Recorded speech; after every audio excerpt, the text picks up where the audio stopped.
I spent 12 years turning our family business from a bankrupt sinking ship into a $76 million empire. I gave up my youth, my sleep, and my dreams to save my father's legacy. Yet at our company gala, my sister took the microphone, laughed in my face, and told a room of 200 people that I was just a worthless woman playing boss.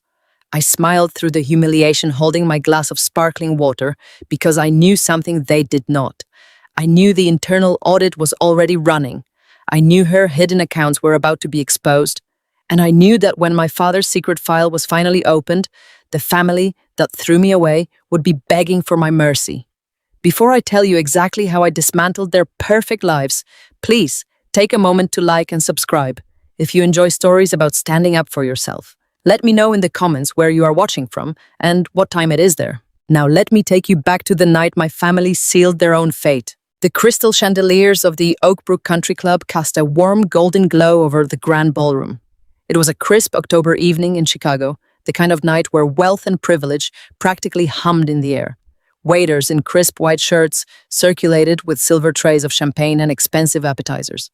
200 of the city's most elite real estate developers, investors, and socialites filled the room, their laughter echoing against the vaulted ceilings. I was standing in a dimly lit corner, as far from the center of attention as possible, holding a simple glass of sparkling water. At 34 years old, as the chief financial officer of our family enterprise, I was used to standing in the shadows. I watched my parents, Robert and Susan, working the room, shaking hands and accepting congratulations on our record-breaking fiscal year. I watched my older sister, Chloe, holding court near a massive ice sculpture, her designer gown catching the light as she tossed her hair and laughed. I learned early on that in my family, loyalty was not a two-way street. It was a one-way bridge to my own exhaustion. Looking at my father, Robert, laughing with a group of commercial bankers, my mind drifted back 12 years. I was 22 years old, fresh out of a top-tier university, with a degree in finance and a highly lucrative offer from a major Wall Street investment bank. My bags were practically packed for New York. That was when my father called me into his study, his face gray with stress and defeat. His commercial real estate firm was drowning in massive debt. The market had turned his investments, had soured, and bankruptcy was literally weeks away. He looked at me with tears in his eyes and begged me to stay. He told me I was the only one who could understand the complicated numbers, the only one who could untangle the financial mess he had created. He promised me that if I stayed and helped him rebuild the company, we would be equal partners. He promised we would be a team. I loved my father deeply. I believed him completely. I picked up the phone, called the firm in New York, and turned down the job of my dreams to save his. For the next 12 years, I did not just work. I surrendered my entire life to that company. 80-hour work weeks became my normal existence. While my friends in their 20s were traveling, dating, falling in love, and building their lives, I was sitting in a windowless office at 2 a.m. I spent my youth renegotiating toxic loan terms, auditing inflated construction costs, and fighting for every single penny to keep the lights on. I missed birthdays, I missed weddings, and I never took a single vacation. My 20s evaporated into endless spreadsheets and brutal tax filings. But my relentless sacrifice paid off. Slowly, agonizingly, I turned that debt-ridden portfolio around. I modernized our operations, secured new venture funding, and negotiated strategic acquisitions that doubled our revenue year after year. Over 12 years, I built my father's failing business into a commercial real estate empire with a verified valuation of $76 million. I did the heavy lifting, the late nights, the grueling negotiations. But I was not the one reaping the rewards of that $76 million success. That privilege belonged exclusively to my older sister, Chloe. Chloe was 36 years old and held the completely fabricated title of Vice President of Communications. In reality, Chloe rarely communicated with anyone outside of her country club friends and her luxury travel agents. While I was fighting with contractors over budget overruns on our construction sites, Chloe was using the corporate credit card to fund her extravagant lifestyle. I would sit at my desk reviewing expense reports that made my stomach turn. 5-figure charges for exclusive spa retreats in Aspen. First-class flights to Paris for her and her slick management consultant husband, Greg. entire designer wardrobes built to the company as professional development expenses. Every time I brought these absurd, borderline illegal expenses to my father, he would wave me off with an irritated sigh. He would tell me that Chloe had a certain high-end image to maintain for the company, that she was crucial for building our brand, and that I needed to stop being so rigid and difficult with the numbers. I swallowed my frustration. I creatively adjusted the operational budgets.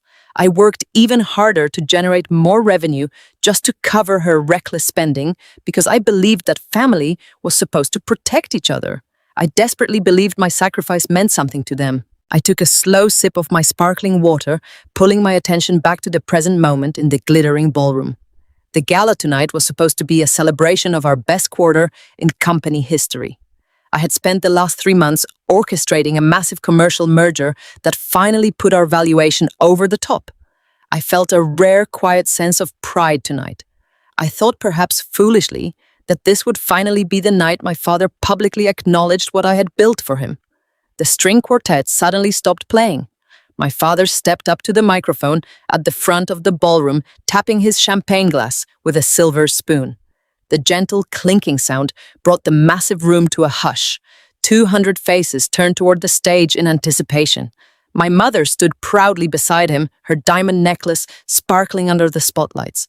Chloe and Greg stood just behind my parents, looking like royalty waiting to address their subjects. "Thank you all for being here tonight," my father began, his voice booming confidently through the speakers.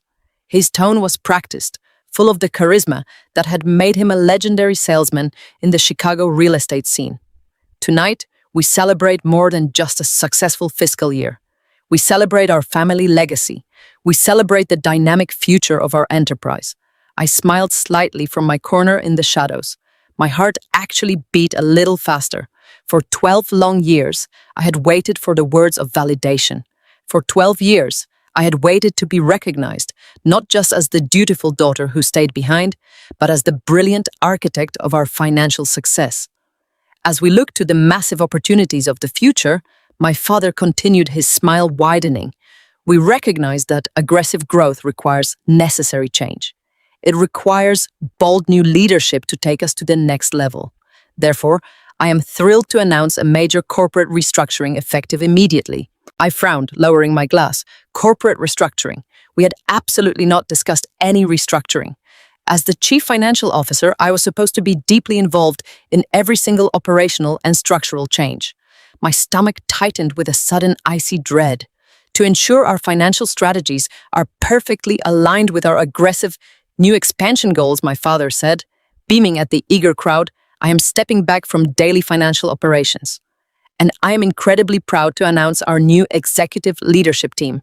I want to welcome our new Chief Financial Officer, a man whose pedigree, education, and vision will guide us into the next profitable decade. Please give a warm round of applause to my brilliant son-in-law, Greg. The entire ballroom erupted into enthusiastic applause. My breath caught violently in my throat. I stood frozen against the textured wallpaper, my fingers gripping my glass so tightly I thought the crystal might shatter in my hand. Greg. He was replacing me with Greg. Greg was a smooth-talking corporate consultant with absolutely no background in commercial real estate finance. Greg had never negotiated a complex commercial lease, he had never balanced a distressed ledger, and he had certainly never spent a single night sweating over payroll to make sure our employees could feed their families. My father was taking my hard-earned title, my job, my 12 years of blood, sweat, and absolute devotion, and handing it on a silver platter to my sister's husband. The man had contributed absolutely nothing but expensive dinner receipts to our bottom line. I stared intensely at my father, searching his smiling face for some sign of a joke, a mistake, a misspoken word, anything. But he was shaking Greg's hand warmly, patting him on the back with genuine proud affection. My mother was clapping enthusiastically, blowing kisses to Greg from the side of the stage. Before the applause could even begin to die down, Chloe stepped aggressively forward. She wore a smug, radiant smile as she smoothly took the microphone from my father's hand. She looked out over the crowd of 200 people soaking in their attention. Then her eyes cut sharply through the room, sweeping over the crowd until she locked her gaze directly onto me in my dark corner. I could feel the heat rising in my cheeks as the spotlight of her vicious stare dragged the attention of the surrounding guests toward me. "We are so incredibly excited for this amazing new chapter," Chloe said, her voice dripping with artificial sweetness that coated the venom underneath. "And of course, we absolutely have to thank my little sister, Sarah." Chloe paused, letting the silence stretch just long enough to ensure every single person in the room was listening to her next words. "Sarah has worked hard over the years keeping the books tidy for Dad. But let us be honest, she's just a worthless woman playing boss. It is finally time for the real men to take over and show us how business is actually done." A collective chuckle rippled through the grand ballroom. 200 elite guest people I had personally negotiated with, people I had secured massive funding from, people who knew exactly how hard I worked, were laughing. They were laughing because the vice president of the company, my own flesh and blood sister, had just publicly stripped me of my professional dignity and reduced 12 years of genius-level financial strategy to keeping the books tidy and playing boss. I looked desperately at my parents. My father was actually chuckling along, with the crowd shaking his head as if Chloe had just delivered a brilliant punchline. My mother beamed with absolute pride, reaching out to gently squeeze Chloe's arm in a public show of maternal support. Neither of them looked my way. Neither of them stepped up to that microphone to defend my honor or my career. They stood on that stage and happily let my sister humiliate me in front of the entire Chicago business community. The tension in the room spiked instantly, becoming a heavy, suffocating weight pressing down on my chest. For a terrible moment, the sheer unadulterated cruelty of it threatened to bring me to my knees right there on the carpet. The air in the ballroom felt thin. The glittering chandeliers seemed to blur out of focus. I had sacrificed my entire adult life, my youth, and my future to build a $76 million fortress to protect my family. And they were casually tossing me out the front door like last week's garbage. They were replacing me with a man who knew absolutely nothing about our operations, simply because he was a man and simply because he was married to the golden child they adored. But as I stood there, listening to their cruel laughter, echo of the expensive walls, the initial shock, and the burning sting of betrayal began to fade. It did not turn into hot tears. It did not turn into a dramatic screaming outburst. It turned into something much colder, much sharper. It turned into absolute crystal clear resolve. I did not drop my glass. I did not storm out of the ballroom in a tearful, defeated rage. I simply stood my ground in the shadows, took another slow sip of my sparkling water, and allowed a small, perfectly composed smile to touch my lips. They thought I was completely defeated. They thought they could simply take the massive empire I built, hand it to a polished incompetent, and laugh me out of the building without consequence. They thought I was just a worthless woman playing boss. But what my father, my mother, my sister, and her smug husband did not realize was that you never publicly insult the person who holds the digital keys to the entire kingdom. You never humiliate the only person who actually understands exactly where every single dollar is buried. I smiled because I knew the terrifying truth. I knew the deep internal audit software was running right now on the secured servers back at the office. I knew the devastating financial secrets it was about to uncover. As the laughter in the room began to fade into scattered applause, and as the string quartet resumed playing their elegant music, I turned and walked quietly toward the exit, fully prepared to tear their perfect stolen world apart, piece by piece. The applause of 200 elite guests crashed against my ears like shattering glass. But I did not flinch. I stood perfectly still in that dimly lit corner of the grand ballroom, letting the humiliating echo of my sister's laughter wash over me. A worthless woman playing boss. The words hung in the suffocating air, thick with the scent of expensive perfume and roasted prime rib. I watched the people I had spent 12 years protecting, the people whose fortunes I had salvaged from the brink of absolute ruin, chuckling along with her cruel joke. My father stood on the stage, beaming with patriarchal pride. My mother clapped her hands, her diamond bracelets catching the light. And Greg, the man who had never negotiated a single distressed asset in his life, stood tall and smug, absorbing the title I had bled to create. Any other person might have broken down right there. Any other daughter might have screamed, demanded answers, or collapsed into a puddle of tears. but I did not. Over a decade in high-stakes commercial real estate had taught me the supreme power of total emotional control. You never let your opponent see you bleed. I simply lowered my glass of sparkling water and placed it onto the silver tray of a passing waiter with a quiet, steady hand. I smoothed the front of my tailored navy suit, squared my shoulders, and turned my back on the stage. I walked toward the heavy oak doors at the back of the ballroom. Every step I took was deliberate and measured. I navigated through the sea of Armani suits and designer gowns, nodding politely to a few investors who caught my eye but never breaking my stride. I was not retreating. I was exiting a bad investment. The heavy brass doors closed behind me, shutting out the noise of the gala. The opulent corridor of the country club was completely empty. The silence was immediate and profound. I pushed open the front entrance and stepped out into the crisp, biting cold of the Chicago autumn night. The valet rushed forward to retrieve my car, but before I could hand him my ticket, I heard the sharp, frantic clicking of heels on the concrete behind me. "Sarah, wait." I stopped, letting the cold wind whip through my hair. I turned around slowly. It was my mother, Susan. She was rushing down the grand stone steps of the club, holding her mink wrap tight against the chill. For a brief, foolish fraction of a second, a tiny remnant of the daughter I used to be hoped she had come out to apologize.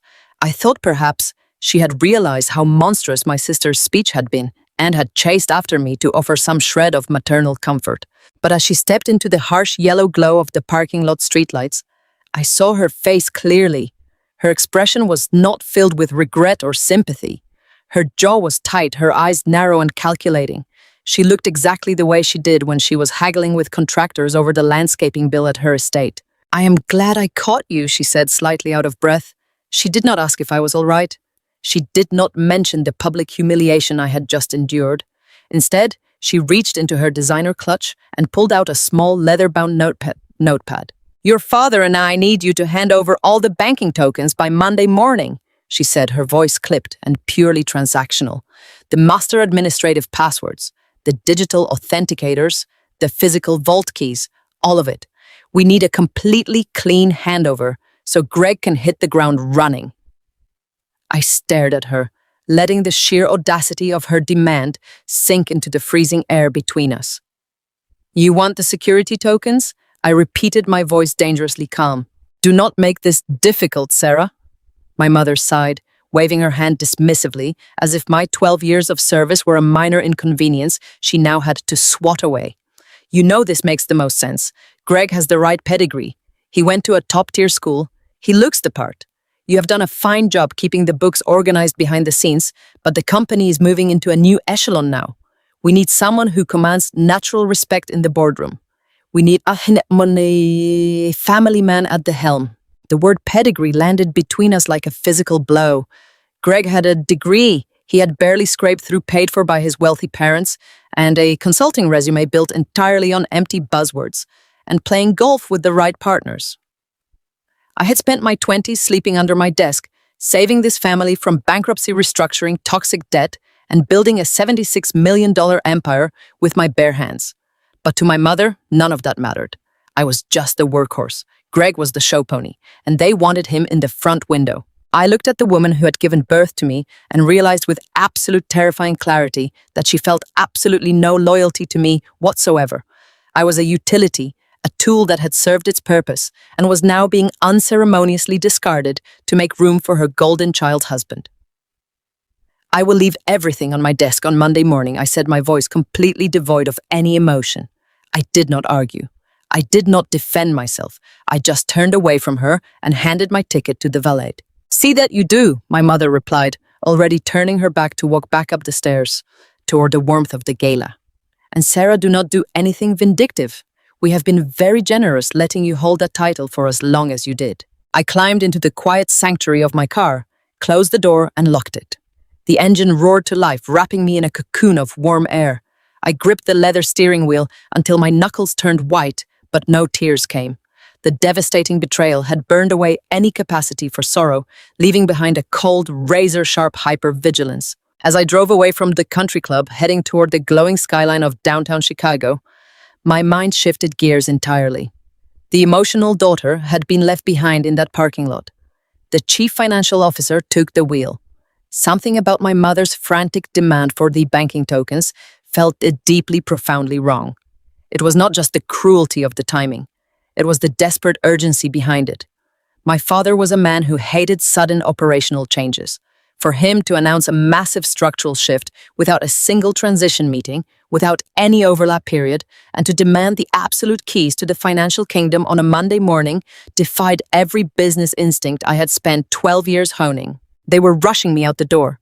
And in the world of high finance, you only rush the accountant out the door when you are terrified of what they might find if they stay. I bypassed the exit for my apartment and merged onto the interstate, heading straight for the commercial district.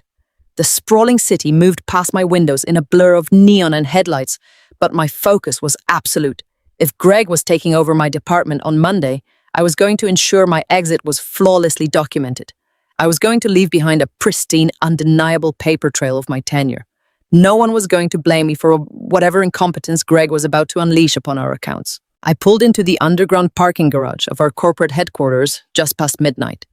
The massive glass and steel building stood silent and imposing a monument to the relentless work I had poured into it. I swiped my keycard at the private elevator. The familiar chime echoed loudly in the deserted lobby. The elevator shot upward, delivering me to the executive suite on the 40th floor.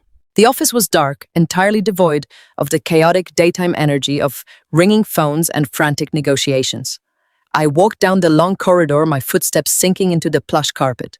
I passed the grand corner office that was supposed to be mine next month. I passed the freshly painted door that already bore a polished brass nameplate reading Greg Vice President of Finance. I did not stop until I reached my own office, a practical windowless room buried deep in the center of the floor plan, exactly where the workhorse was supposed to be kept. I sat down in my ergonomic chair and powered up my terminal. The glow of the 3 massive monitors illuminated the dark room, casting stark shadows against the walls. The silence of the building was heavy, pressing against my eardrums, but the rhythmic clicking of my keyboard grounded me. I bypassed the standard user interface and logged directly into the administrative backend of our financial framework. My intention was straightforward. I wanted to run a comprehensive, deep sweep internal audit covering the last 4 fiscal quarters. I wanted to generate an immutable snapshot of our accounts payable, our accounts receivable, our capital expenditure reserves, and our mezzanine debt structures. I wanted a legally binding digital timestamp proving exactly how much money was in every single account the moment they fired me. I initiated the forensic sweep protocol, the software designed to hunt for discrepancies and reconcile complex ledgers hummed to life. Progress bars began to crawl across my screens, processing thousands of transactions, cross-referencing wire transfers with bank statements matching vendor invoices to project completion reports. I sat in the glow of the screens for hours, drinking stale coffee from the break room, watching the raw data of my life's work flow past my eyes. The company was incredibly healthy. The profit margins were robust. The debt-to-equity ratio was the strongest it had been in a decade. I had done an impeccable job. But the underlying unease in my gut refused to settle. My mother's voice echoed in my head. Greg has the right pedigree. Why did they need Greg right now?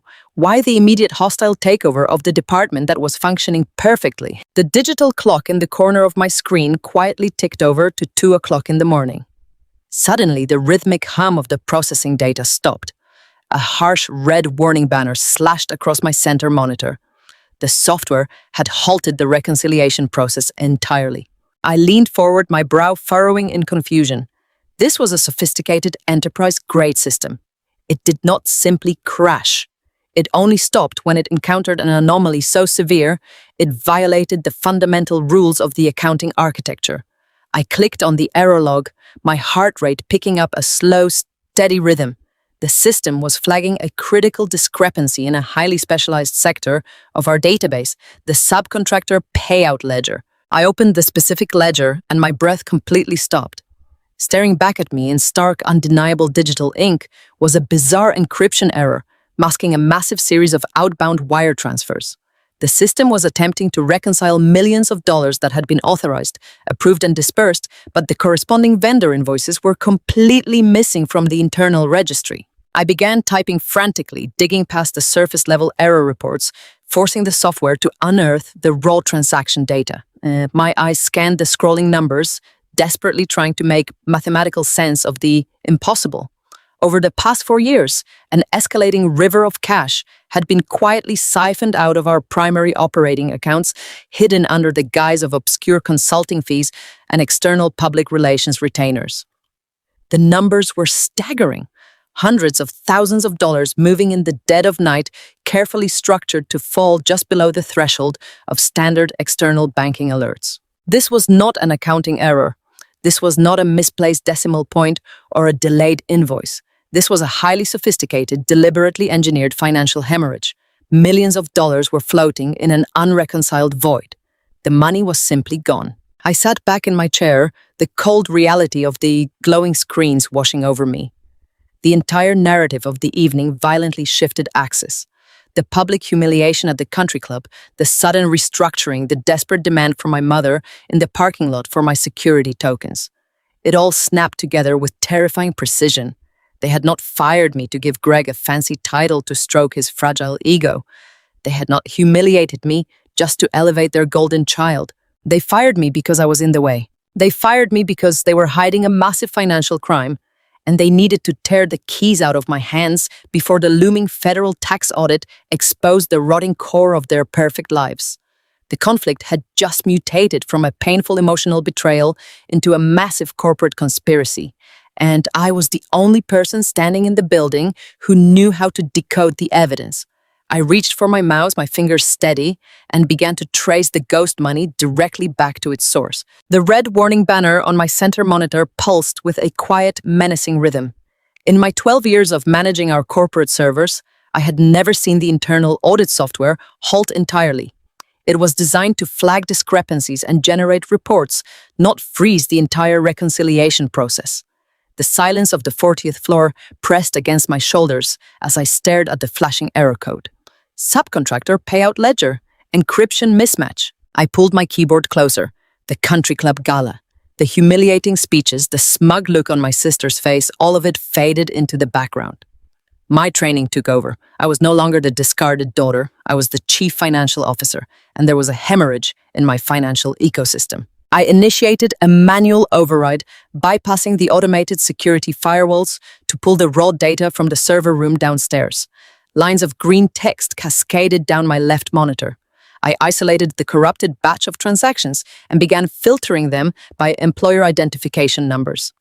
Every vendor we worked with had to have a registered EIN tied to our master payout schedule. If the system was choking on these specific numbers, it meant the digital signatures attached to them were actively trying to hide from the primary audit sweep. I typed in the first 9-digit code and hit enter. The database churned for a long moment before spitting out a vendor profile. Apex Public Relations. I frowned. I handled every major contract for our firm, and I had never negotiated a deal with a company called Apex Public Relations. I typed in the second flagged EIN, Horizon Commercial Landscapes. Then the third, Summit Strategic Consulting. None of these names existed in our active vendor Rolodex. Yet according to the raw transaction logs, we had been paying them massive monthly retainers. I pulled up the itemized invoices attached to these 3 entities. The billing structures were incredibly sophisticated. They were not charging us massive glaring lump sums that would trigger an immediate internal review. Instead, they were submitting dozens of smaller invoices scattered across multiple regional property accounts. $5,000 for a landscaping assessment in our Northside retail park. $8,000 for crisis communication strategy regarding a zoning dispute downtown. $7,000 for executive leadership coaching. They were bleeding the company to death through 1,000 tiny, perfectly camouflaged paper cuts. I needed to know who was sitting on the receiving end of these fraudulent checks. I opened a secure browser window and logged into the Federal Business Registry database. I punched in the company names, expecting to find a local competitor or perhaps a rogue property manager skimming off the top. The search results loaded and a cold knot formed at the base of my throat. All 3 entities were registered as limited liability companies in the state of Delaware. In the world of corporate finance, a Delaware LLC is the ultimate impenetrable fortress. It is a legal structure specifically designed to offer absolute anonymity to its owners. Delaware law does not require the disclosure of beneficial owners on public formation documents. Whoever had set up Apex Horizon and Summit had gone to great lengths and considerable legal expense to ensure their identities remained completely hidden from public record. They were smart, but they were not smarter than the person who built the financial architecture they were currently exploiting. An anonymous shell company can hide its owners from the public, but it cannot hide its bank from the Federal Clearinghouse. Money has to land somewhere. Every wire transfer carries a specific routing string, a digital breadcrumb trail that connects the sending institution to the receiving vault. I pulled up our primary commercial banking portal. I possessed the master administrative clearance, the very same digital tokens my mother had demanded I hand over to Greg by Monday morning. The irony tasted like ash in my mouth. I requested a direct trace on the last 40 wire transfers sent to the Delaware accounts. The security protocol required a two-factor authentication.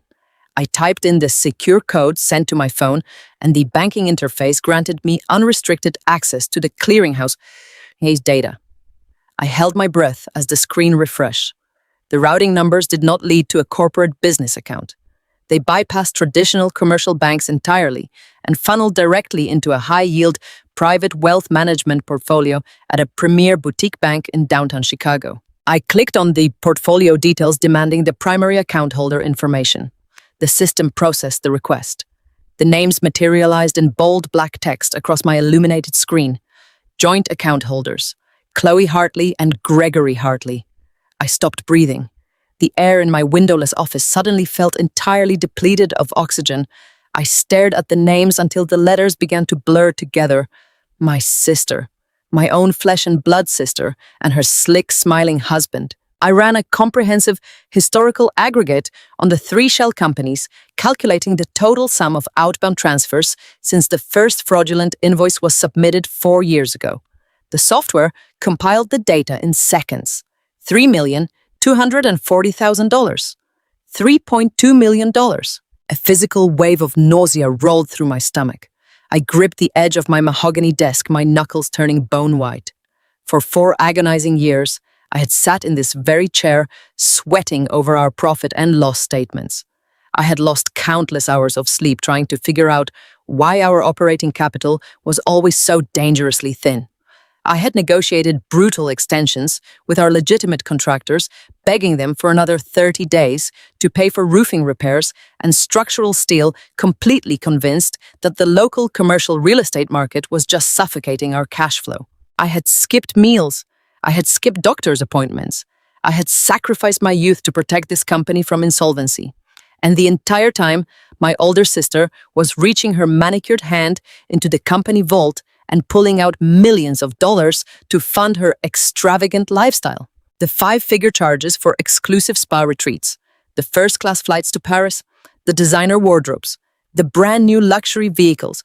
I had always assumed she was just abusing the corporate credit card, treating our expense accounts with reckless entitlement. I had brought those petty expenses to my father, and he had always brushed me off, telling me to stop being so rigid. But this was not a matter of a spoiled daughter buying a few expensive handbags on the company dime. This was a highly organized, deliberate, and devastating financial crime. Chloe and Greg had methodically constructed a network of fraudulent vendors to siphon millions from the enterprise I was bleeding to save. The cruelty of it was beyond comprehension.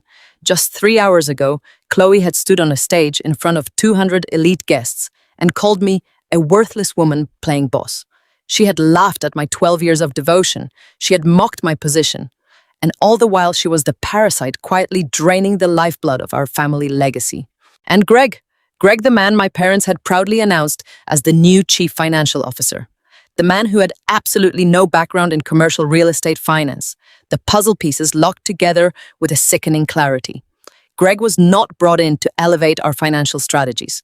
Greg was brought in because the shell company scheme was becoming too massive to hide. With the federal tax audit looming on the horizon, they needed to control the accounting department directly. They needed me gone before I stumbled across the massive hole in the ledger. They needed the master administrative tokens by Monday morning so Greg could wipe the servers, delete the fraudulent transaction logs, and bury the Delaware LLCs forever. A hot, searing anger flared in my chest, replacing the initial shock. But right alongside that anger was a desperate protective instinct. My father.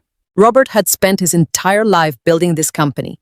He was a proud, stubborn man who valued family loyalty above all else. He adored Chloe.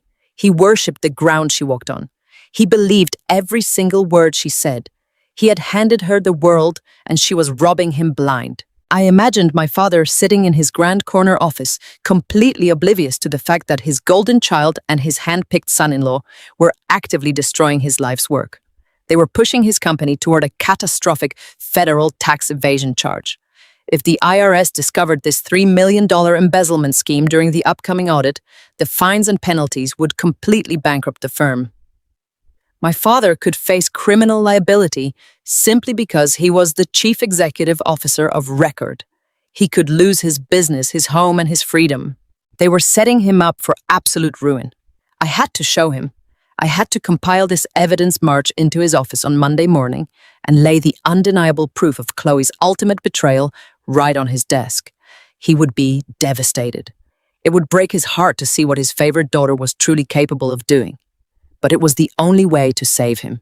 It was the only way to protect the $76 million empire I had built for our family. I opened a secure encrypted folder on my desktop and began systematically saving the digital evidence. I downloaded the transaction logs, the fraudulent invoices, the Delaware State registry filings, and the routing traces that led directly to Greg and Chloe's private wealth management account. I generated a comprehensive financial summary detailing exactly how the money had been routed out of the subcontractor ledger and hidden within the operating expenses. I worked with the cold, detached precision of a surgeon operating on a fatal wound. Every PDF, every spreadsheet, every data point was a nail in Greg and Chloe's corporate coffin. Once the digital files were secured, I realized I needed the physical documentation to make the case absolutely bulletproof. I needed the original master vendor contracts. Even though the invoices were digitally submitted, any authorized vendor operating within our corporate structure was legally required to have a signed master service agreement on file. Those physical contracts were never kept in the general accounting department. They were stored in the highly restricted filing cabinets inside my father's executive suite. I glanced at the digital clock on my monitor. It was approaching 3 o'clock in the morning. The building was completely silent. The cleaning staff had already finished their rounds and gone home.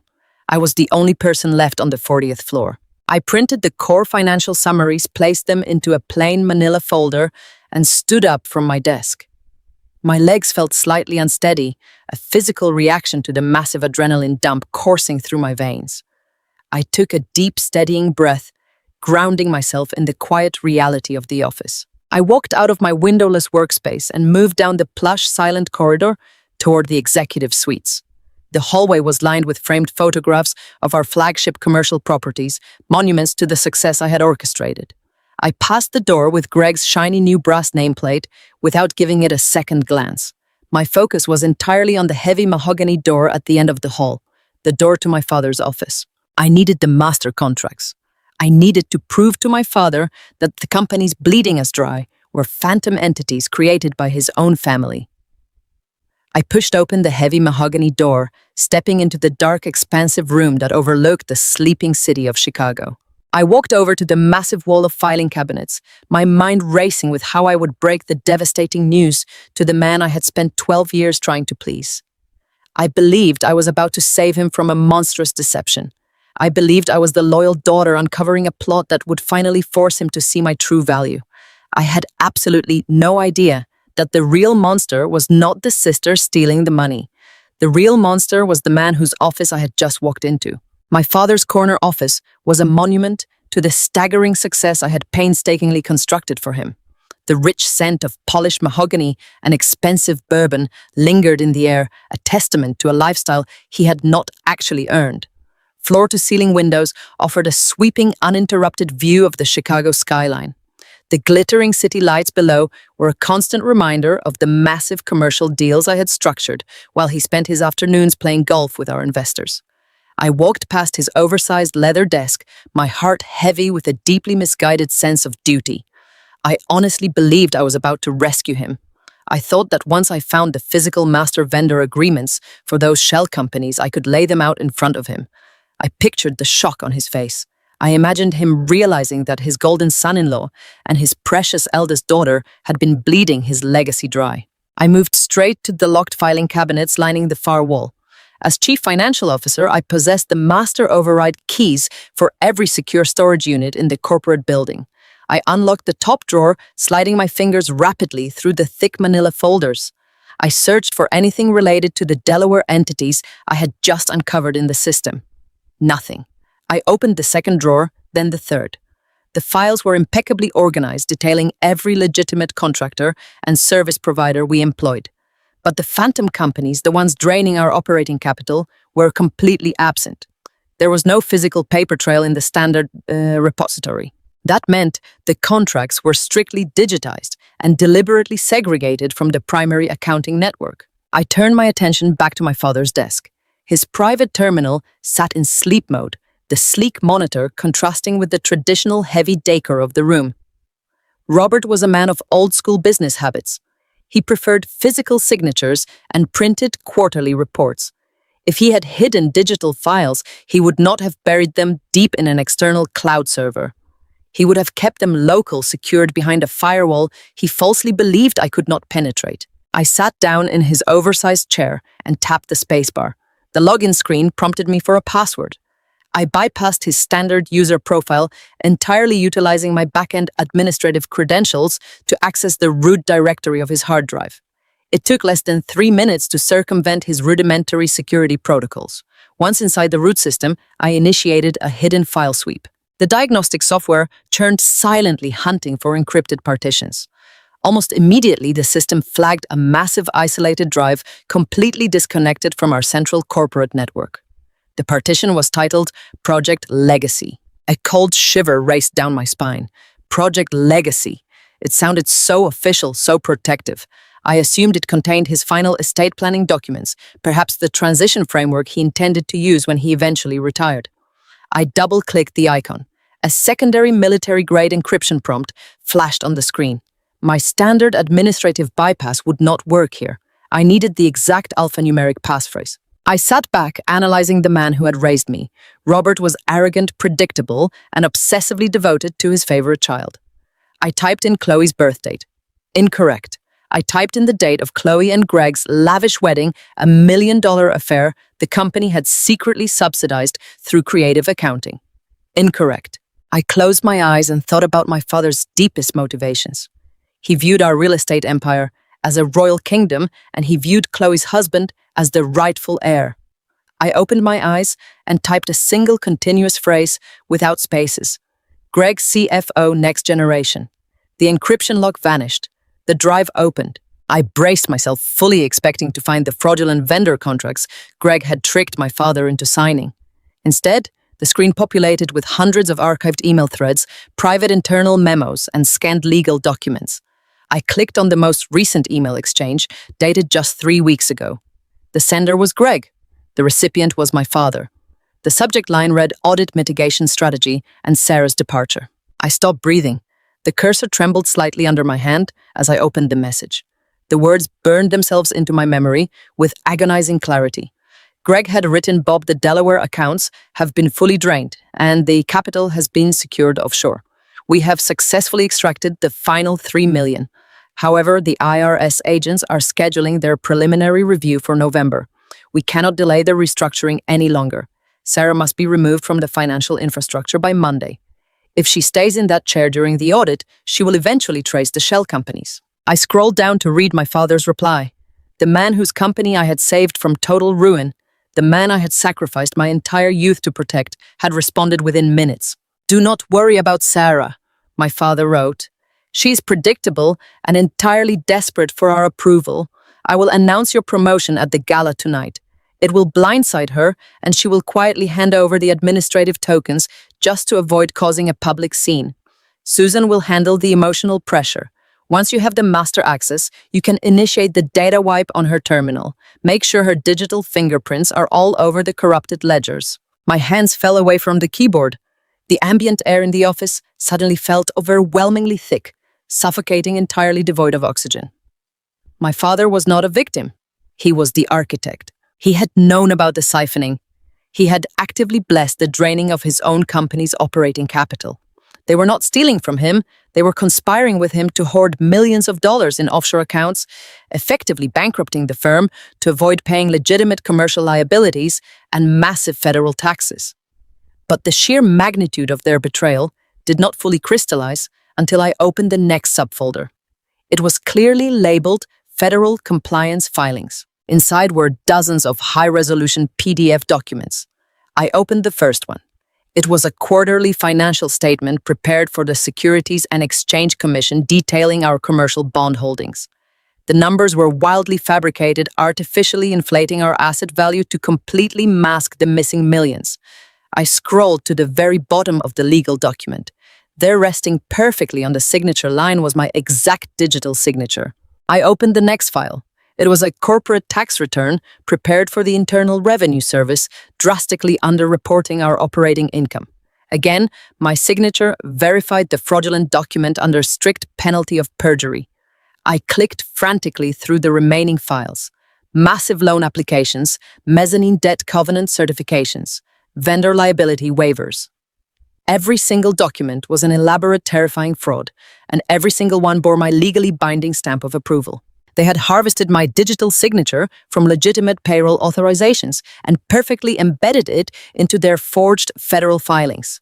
They were creating a meticulous, devastating paper trail that pointed entirely to me. The true horror of the situation washed over me, chilling the blood in my veins and turning my initial heartbreak into something entirely different.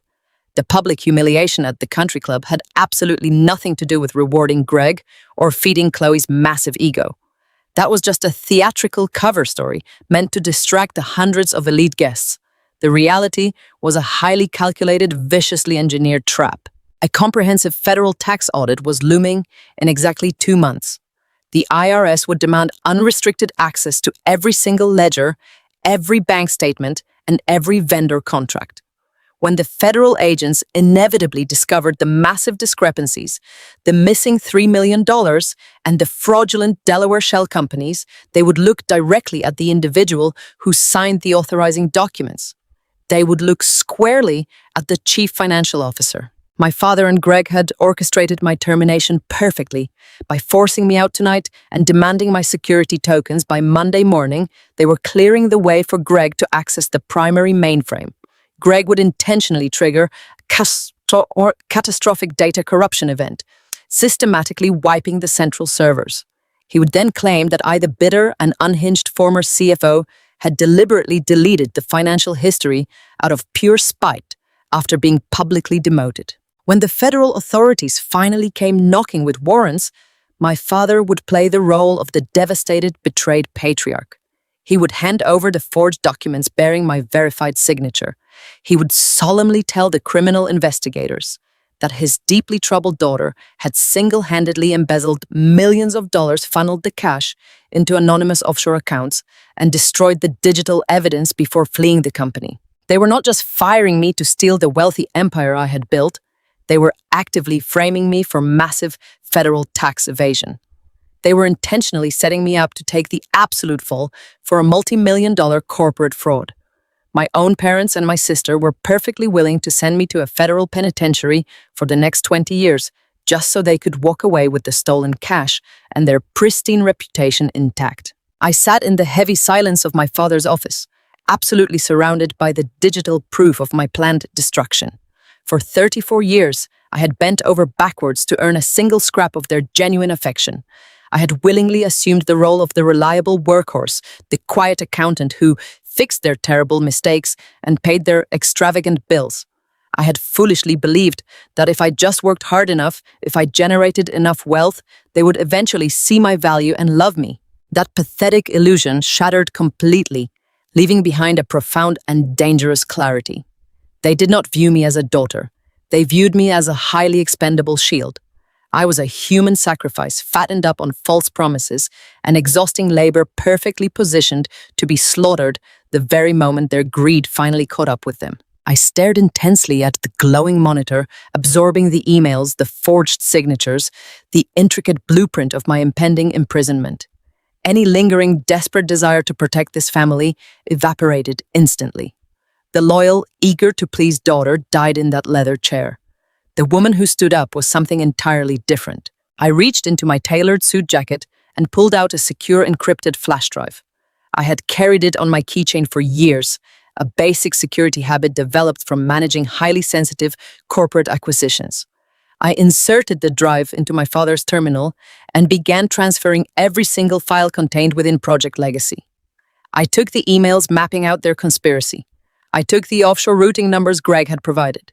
I took the forged SEC filings and the manipulated tax returns bearing my fake signatures. I downloaded absolutely all of it.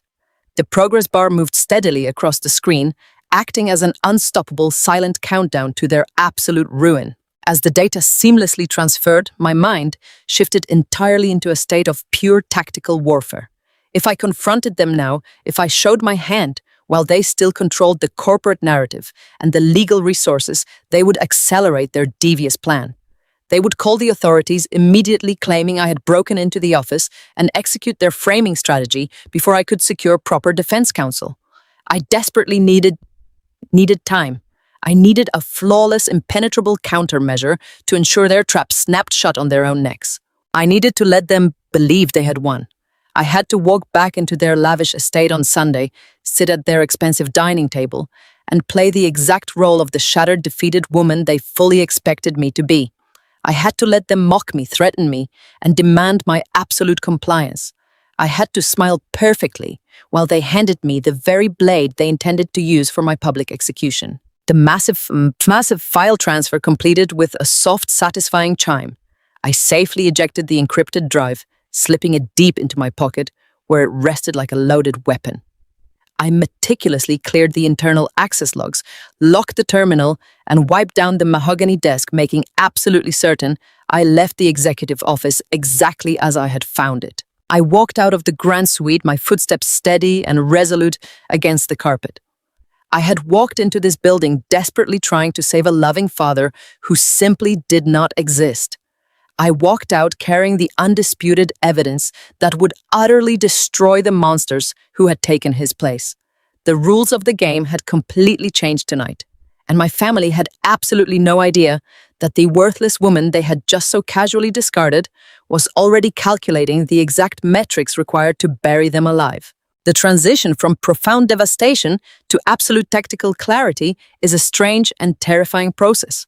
When you realize the people who are supposed to protect you are actively building your gallows, the tears simply dry up. They are replaced by a cold metallic focus that leaves no room for grief. I spent that entire weekend moving like a phantom through the deserted corporate headquarters.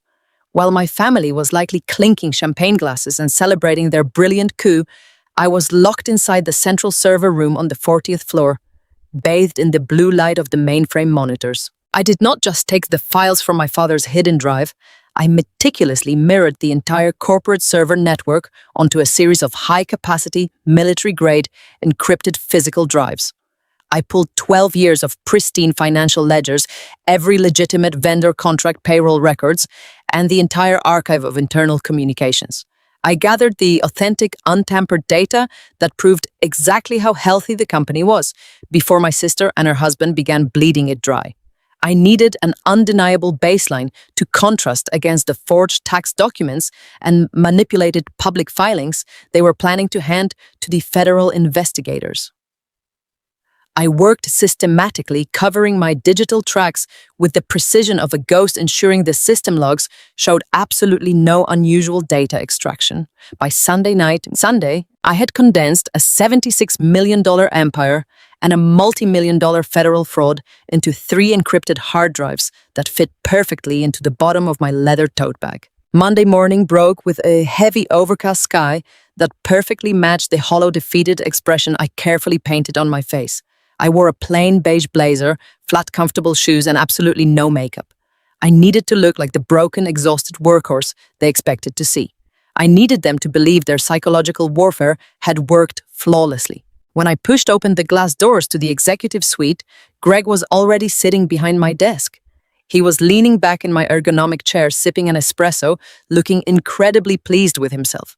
He wore a custom-tailored charcoal suit and a smug, patronizing smile that made my stomach turn.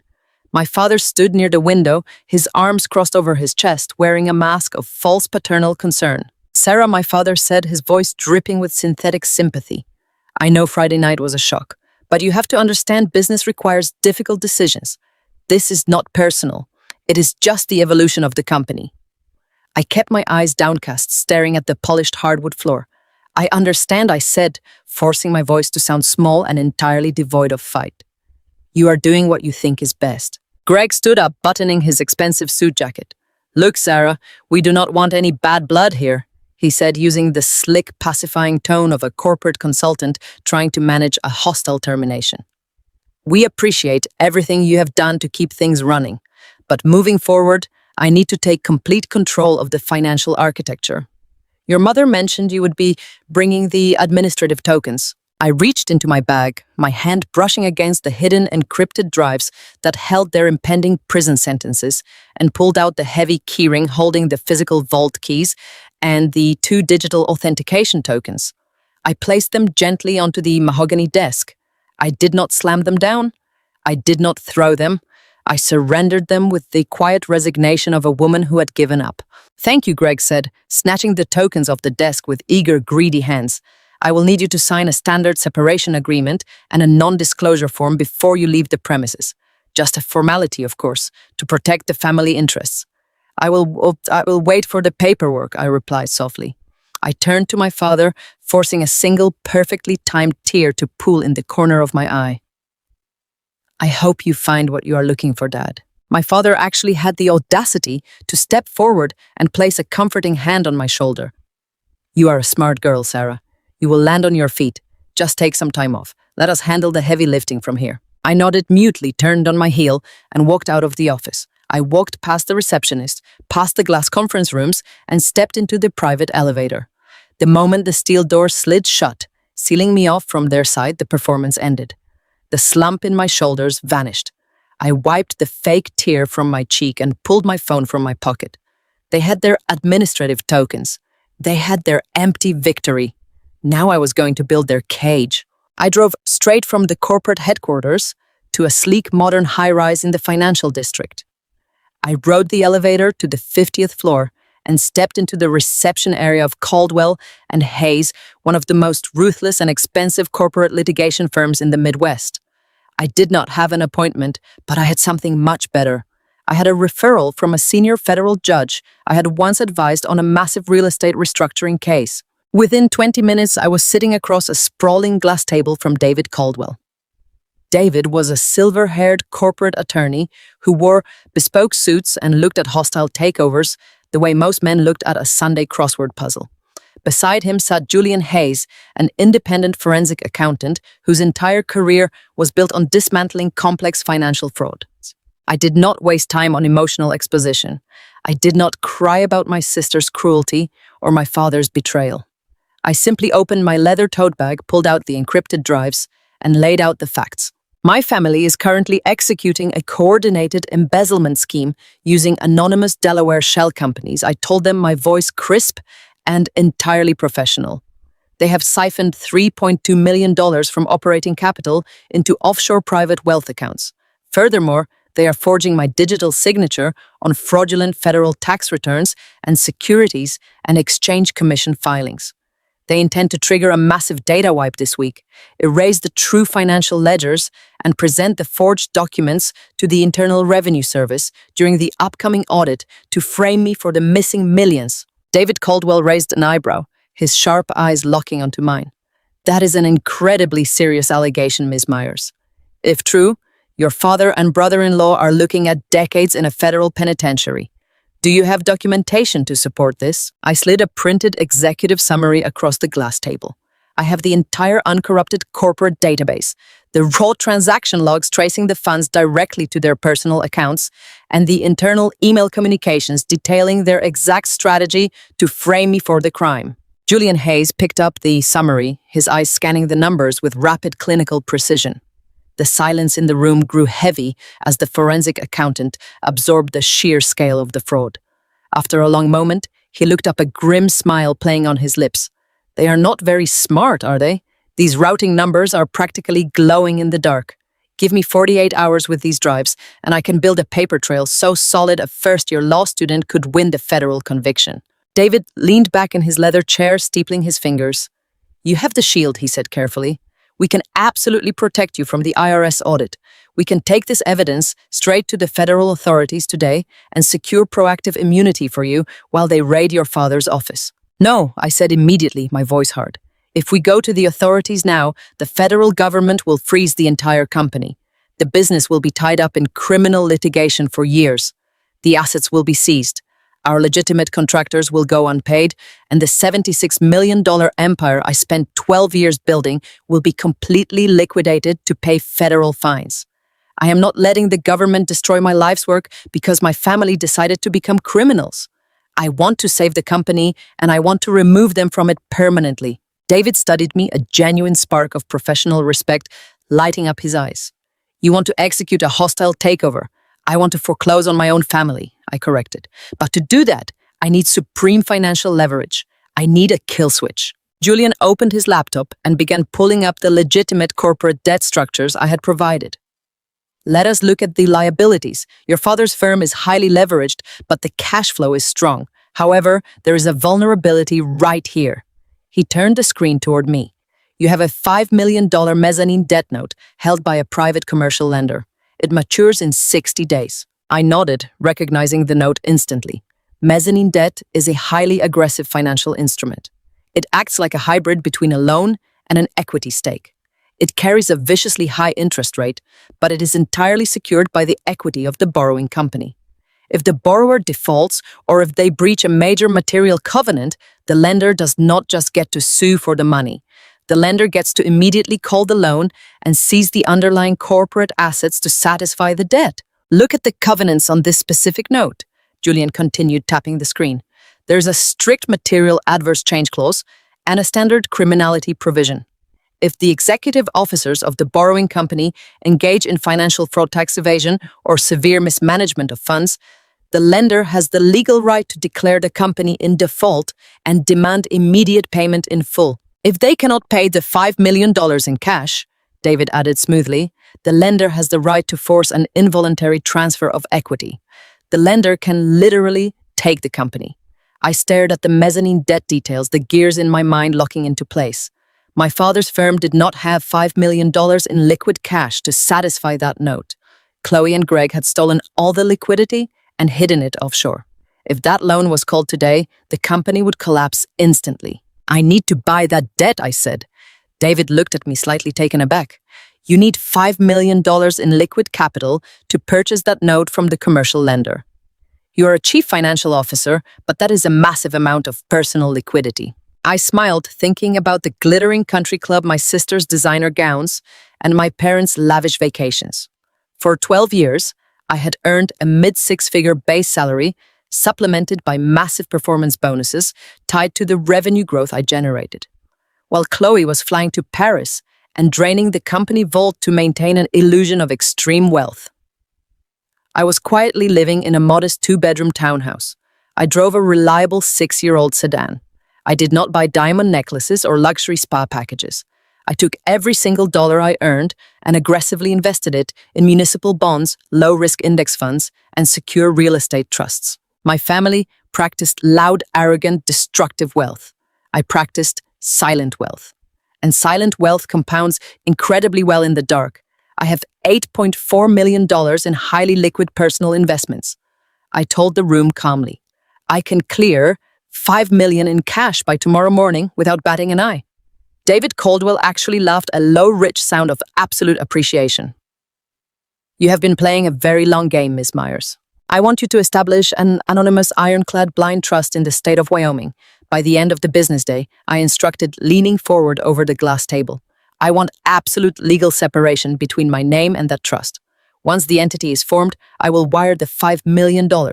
You will then approach the commercial lender representing the anonymous trust and offer to purchase the mezzanine debt note at a premium.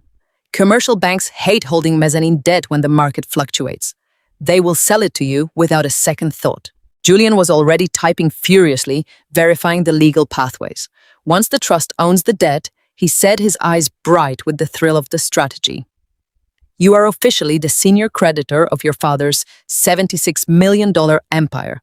And since we already have absolute forensic proof that the executive officers have committed massive financial fraud and breached the criminality covenants, you can call the note due immediately. I sat back in my chair looking out the massive windows at the stormy Seattle skyline. The betrayal that had threatened to crush me just 3 days ago had been entirely forged into a weapon of absolute destruction. My sister thought I was just a worthless woman playing boss. My father thought I was a desperate, predictable workhorse he could easily frame for federal prison. They were currently sitting in the corporate office I built, completely oblivious to the fact that they were sitting on a financial landmine. Get the trust set up, I told David, my voice echoing with absolute finality. Buy the debt. I want to own my family by Friday. The psychological shift from victim to predator is a quiet, deeply internal process. Once David Caldwell had initiated the purchase of my father's $5 million mezzanine debt, I returned to my quiet townhouse and simply waited. The hardest part of any tactical ambush is the silence right before the snare closes. I spent Wednesday morning sitting by my living room window, holding a cup of black coffee, watching a slow, steady rain wash over the Chicago streets. I knew exactly what was happening inside the towering glass walls of the corporate headquarters. Greg had my physical keys and my digital authentication tokens. He had unquestioned authority over the sprawling financial labyrinth I had spent 12 years meticulously organizing. But handing a man the keys to a high-performance machine does not mean he actually knows how to drive it. I could easily picture the slow, creeping panic setting into Greg's polished facade. He would have logged into the primary accounting mainframe expecting a simple interface he could quickly manipulate. Instead, he would have found himself staring into a vast, complex ocean of commercial real estate ledgers, floating assets, and aggressive debt covenants. And more importantly, he would have immediately encountered the automated compliance monitors. During my tenure as Chief Financial Officer, I had programmed rigorous fail-safes that linked directly to federal tax databases. Those monitors would already be pinging his new executive dashboard with urgent requests for reconciliation regarding the upcoming federal audit. The Internal Revenue Service is not a patient institution. They do not care about country club restructuring announcements, and they certainly do not respect a consultant's leisurely golf schedule. The window Greg and Chloe thought they had to frame me was shrinking rapidly. The pressure was building inside that executive suite. Rats always behave predictably when the water level starts rising in the hull of a sinking ship. They scramble, and they chew through whatever is in front of them to survive. Their desperate move happened on Thursday afternoon. I was sitting at my kitchen island, reviewing the final blind transformation documents David had couriered over when my personal cell phone began to vibrate violently against the granite countertop. It was not a phone call. It was a continuous, rapid firestream of encrypted text alerts. Years ago, recognizing the inherent vulnerabilities of our corporate network, I had buried a passive monitoring script deep within the root architecture of the central servers. It was designed to silently alert me to any massive unauthorized data extraction or system overrides. I watched the screen of my phone as the alerts cascaded in real time. Someone utilizing the master administrative credentials I had surrendered was aggressively disabling the primary firewalls. They were systematically bypassing the backup generators and shutting down the cloud redundancy protocols. Then the catastrophic formatting sequence began.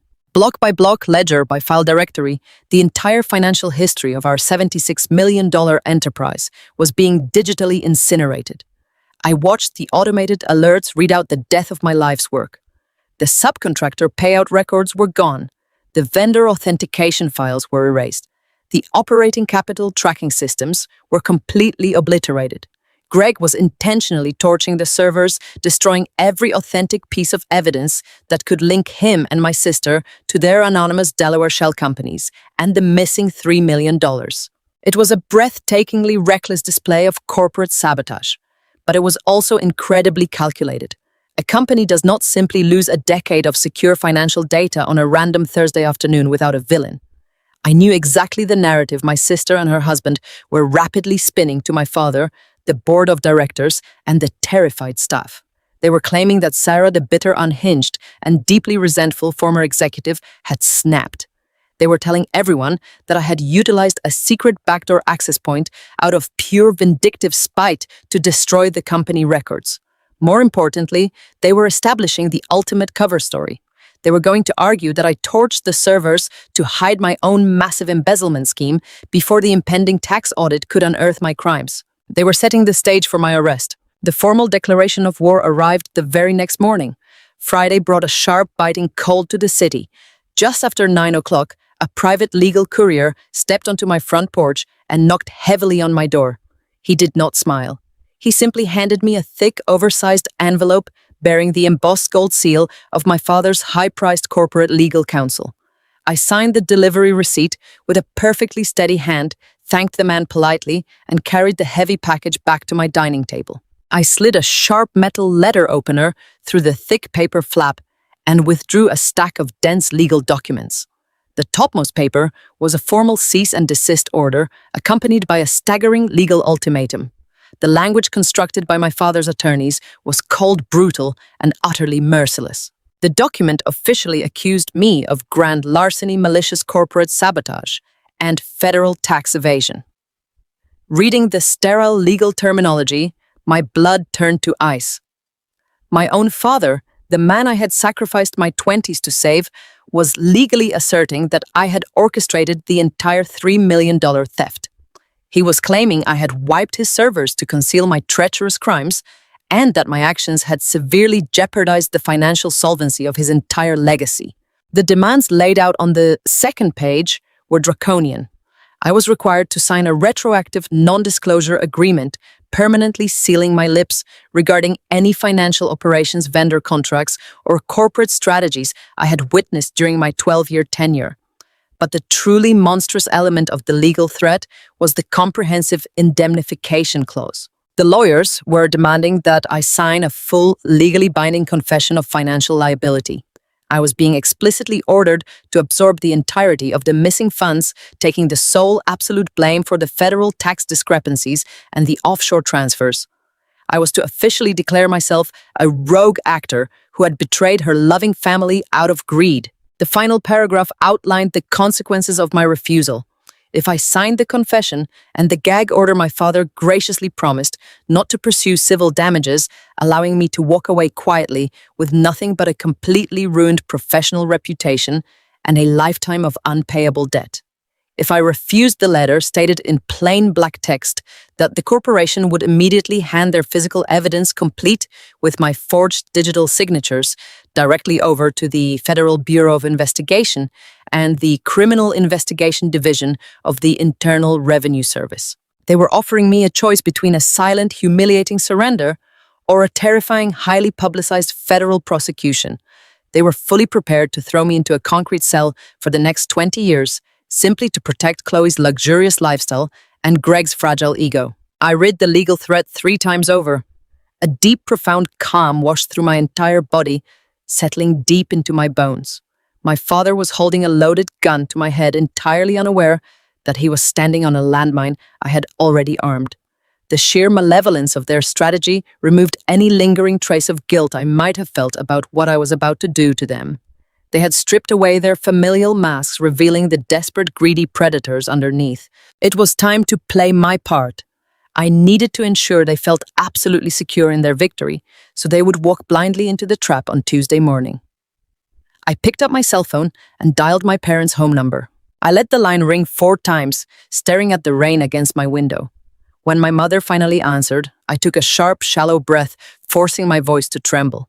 I channeled every ounce of fear, rejection, and childhood trauma I had ever experienced, weaponizing my own deeply ingrained pain for this exact performance. "Mom," I said, letting a wet, choked sob escape my throat. "Mom, please." "Sarah," my mother responded, her voice dropping instantly into a tone of supreme, icy authority. "I'm surprised you have the nerve to call this house. I just got a letter from the corporate lawyers." I stammered, intentionally allowing my breathing to sound jagged and panicked. "I do not understand what is happening. The documents say Greg is accusing me of deleting the main servers and stealing money. Mom, you know I would never do that. I would never hurt Dad like that. I gave my whole life to that company. I heard the quiet, distinct sound of her sipping her morning tea. Her response was perfectly measured, completely devoid of any maternal warmth. The digital evidence speaks for itself, Sarah. Your father is absolutely devastated. He gave you a prestigious career, and you tried to destroy his legacy out of pure jealousy because he recognized Greg's superior talent. Chloe is beside herself with grief over your betrayal. I am begging you, I pleaded, my voice cracking flawlessly.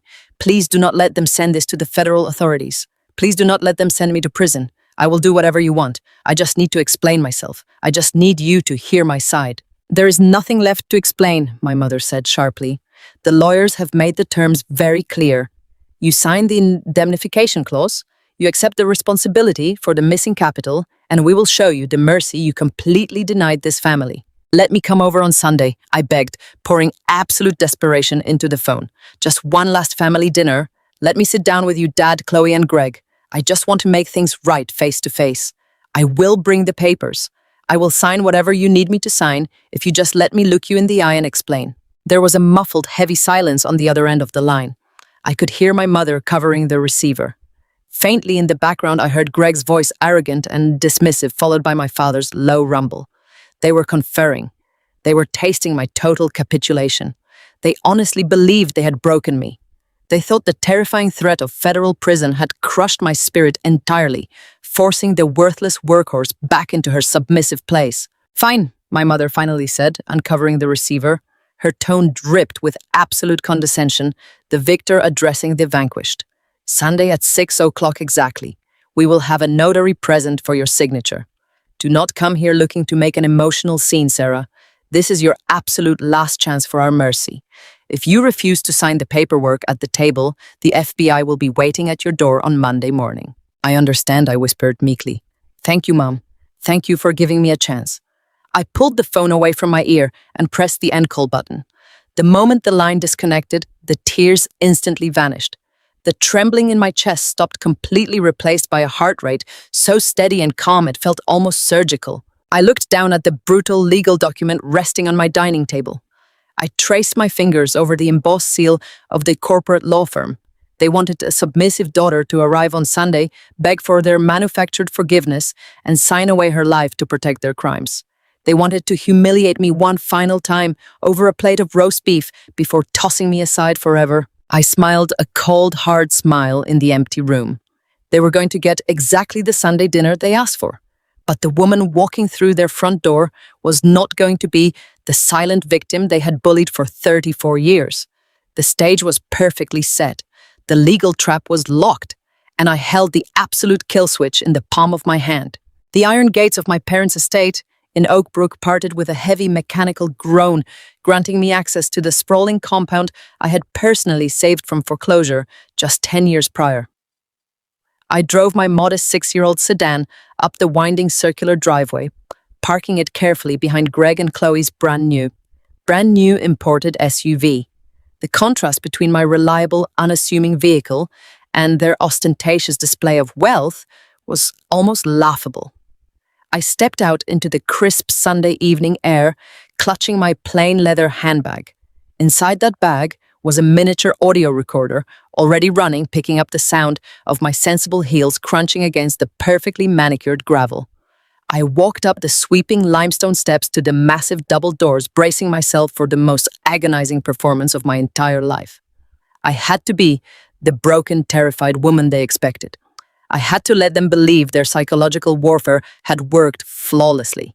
The smell of roasted garlic rosemary and slow-cooked beef hit me the moment I crossed the threshold. It was the scent of my childhood Sundays, a smell that used to mean safety, comfort, and unconditional love. Tonight, it smelled like a perfectly baited trap. The house was immaculate, filled with fresh floral arrangements and the soft ambient sound of classical music playing from hidden speakers. My mother, Susan, glided out of the formal dining room wearing a tailored pearl-colored dress she had likely purchased just for church that morning. She did not offer me a hug. She did not ask how I was holding up after being publicly humiliated and fired on Friday night. She simply gave me a tight, sorrowful look, the kind a deeply disappointed judge gives a repeat offender. Sarah, she said softly, gesturing toward the dining room with a perfectly manicured hand. Come in. We are just sitting down. Pastor Miller gave a beautiful sermon today about the prodigal son, about grace redemption and family unity. I was praying for you the entire time, hoping the Lord would soften your heart and show you the error of your ways. I forced my eyes to well up slightly, casting my gaze down at the expensive Persian rug beneath my feet. Thank you, Mum, I whispered, letting my voice waver just enough to sound genuine. I followed her into the dining room. The long mahogany table was set for 5, with the good silver, the imported crystal glasses, and the expensive porcelain plates they only brought out for major holidays. Chloe and Greg were already seated, sipping deep red wine from enormous crystal goblets. Chloe looked spectacular, radiant, with the arrogant glow of someone who believed she had just pulled off the financial heist of the century without leaving a single fingerprint. Resting casually on the empty chair beside her was a brand new limited edition quilted Chanel handbag. I recognized the specific collection immediately. It retailed for roughly $12,000. My mind instantly flashed to a fraudulent invoice I had uncovered just 48 hours ago in my father's hidden server files. $12,500 billed to an anonymous Delaware shell company for a supposed strategic branding consultation. I was staring right at the physical manifestation of corporate theft disguised as a Sunday accessory. I took my assigned seat at the far end of the table, deliberately hunching my shoulders, making myself look small, shattered, and entirely compliant. My father, Robert, took his place at the head of the table. He carved the roast beef with slow, practiced precision, distributing the perfectly cooked slices onto our gold-rimmed plates. The clinking of silverware against porcelain felt deafening in the heavy manufactured silence. No one spoke for the first 10 minutes. The psychological pressure in the room was designed to suffocate me, to make me feel entirely isolated and desperate for their approval. Greg was the first to speak. He leaned forward, resting his elbows on the polished wood, putting on his very best impression of a concerned, benevolent savior. Sarah, he began, using a soft, patronizing tone that made my skin crawl with revulsion. I want you to know that nobody at this table hates you. We are shocked, obviously. We are heartbroken, but we are a family. We just want to understand why you felt the need to do this, why you felt you had to steal from the people who gave you absolutely everything. I kept my eyes fixed on my plate, slowly cutting a tiny piece of roast beef I knew I would not be able to swallow. The sheer breathtaking audacity of the man sitting across from me was staggering. He was the parasite. He and Chloe had drained over $3 million from our operating capital. They had funneled the cash offshore, leaving the company completely vulnerable to bankruptcy. And here he was staring at me with fake pity, asking me why I had stolen from them. I wanted to reach across the table and shatter his crystal wine glass against the wall. Instead, I let my hands tremble visibly. I dropped my fork onto my plate with a loud clatter and looked up with wide, frightened eyes, playing the part of the cornered prey. It is just so incredibly sad, Sarah Chloe chimed in, swirling her expensive wine and looking at me like I was something scraped off the bottom of a shoe. Dad gave you a massive salary. He gave you a fancy title you did not even earn. You could have had a wonderful, comfortable life just working in the background where you belong. But you got greedy. You wanted to be the star. And when you realized you could never actually be the face of this company, you decided to burn it down. Did you really think you could wipe the financial servers and just walk away with millions of dollars without us noticing? I swallowed hard, forcing myself to look overwhelmed. I had to commend their unified strategy. They were perfectly aligned, delivering their lines with absolute terrifying conviction. If I had not mirrored the servers, if I had not broken into my father's hidden drive and found their exact blueprints for this exact conversation, I might have actually thought I was losing my mind. They were gaslighting me with the precision of seasoned predators. My mother chimed in again, placing a warm, supportive hand over Greg's. Greg has been working tirelessly since Friday night to try and salvage the terrible mess you made, Sarah. He is trying to protect our dedicated employees. He is trying to protect our family name from a massive public scandal. The absolute least you can do is show some remorse. The Lord commands us to confess our sins so we may be cleansed.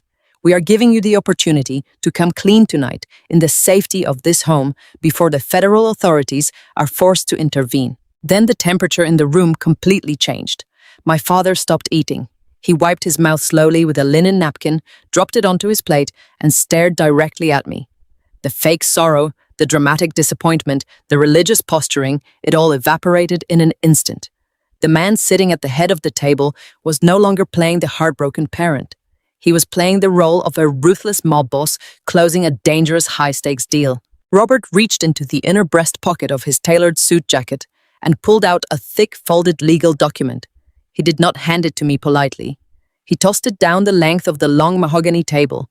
It slid across the polished wood with a harsh scratching sound, coming to a halt right next to the silver gravy boat, mere inches from my trembling plate. "I am not interested in your tears, Sarah," my father said, his voice dropping into a cold, flat register that carried no warmth whatsoever. "I am interested in immediate damage control. The document sitting next to your plate is a comprehensive retroactive non-disclosure agreement and a full financial indemnification clause.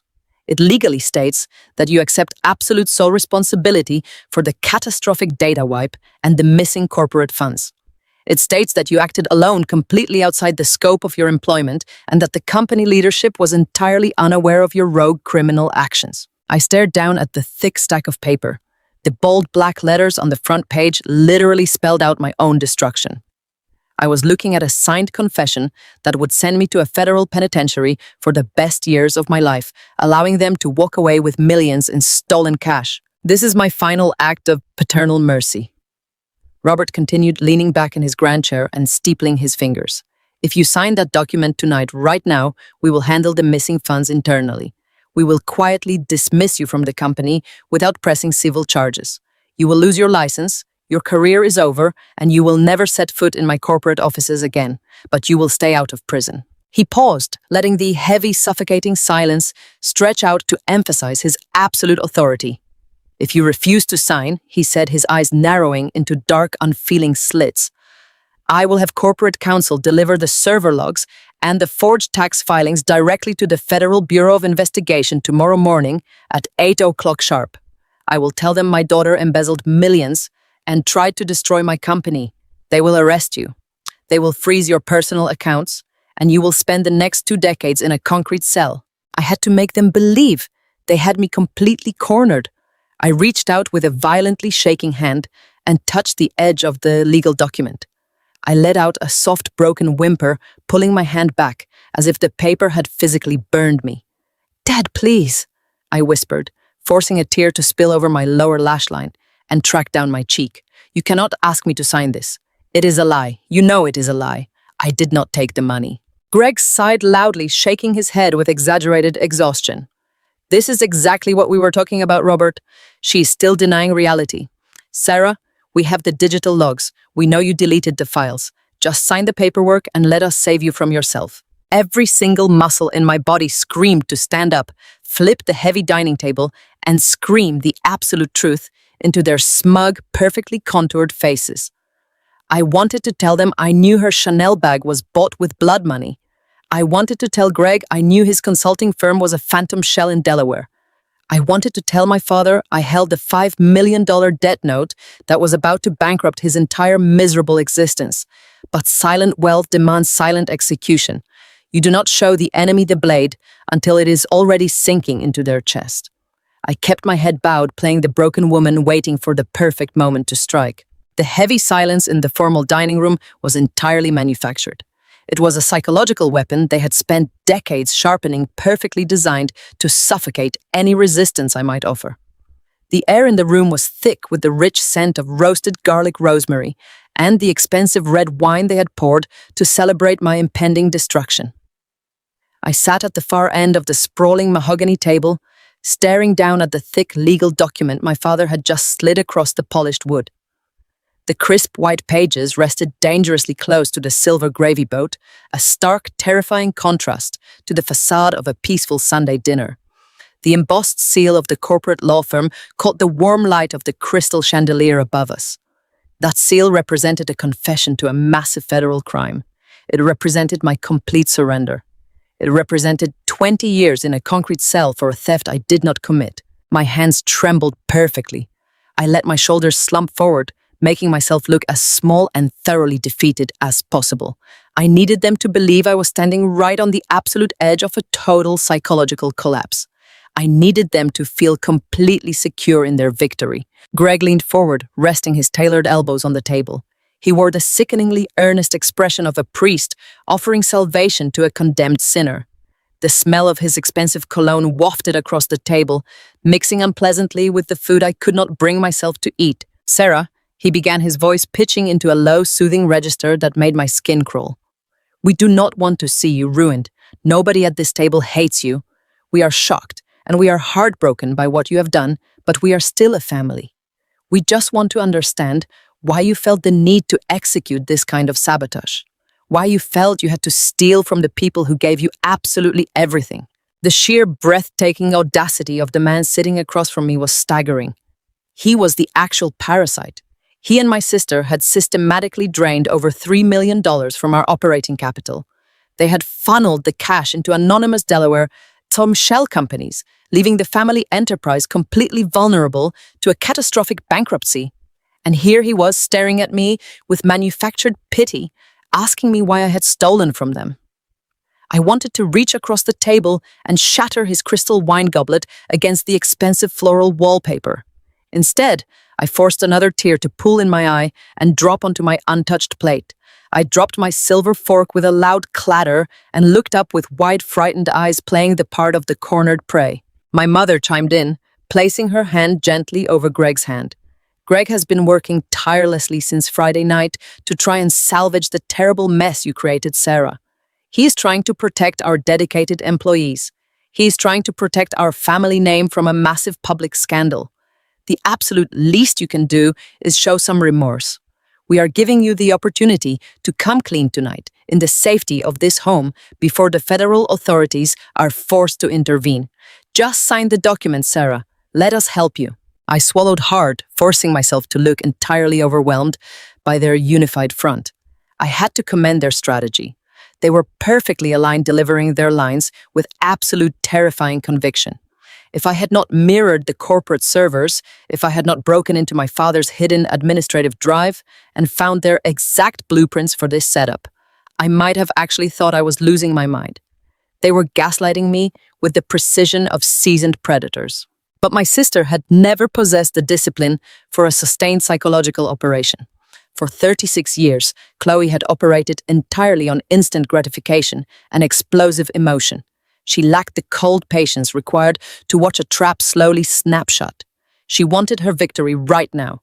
She wanted her scapegoat to sign the confession immediately so she could go back to her perfect, luxurious life without the looming shadow of a federal tax audit ruining her mood. Chloe shifted aggressively in her high-backed dining chair. The sudden movement caused her brand-new $12,000 Chanel handbag to slip off the empty seat beside her and fall to the floor. She did not even look at it. The bag was a physical manifestation of the stolen corporate funds sitting right there on the Persian rug, but she was completely oblivious to the bitter irony.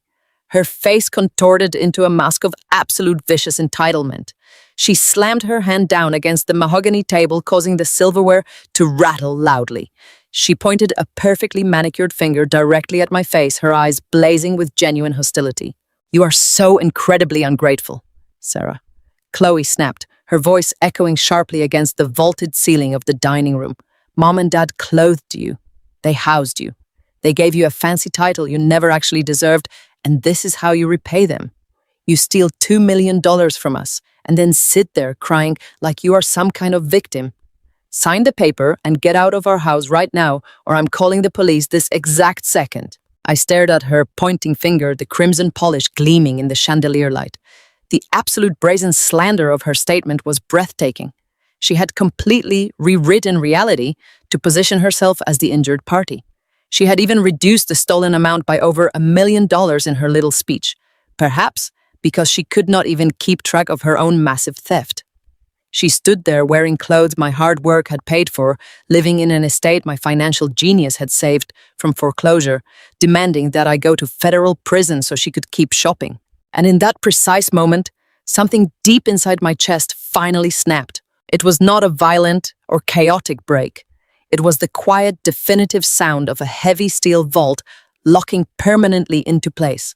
For 34 years, I had curled myself into a tight little ball to accommodate their massive egos.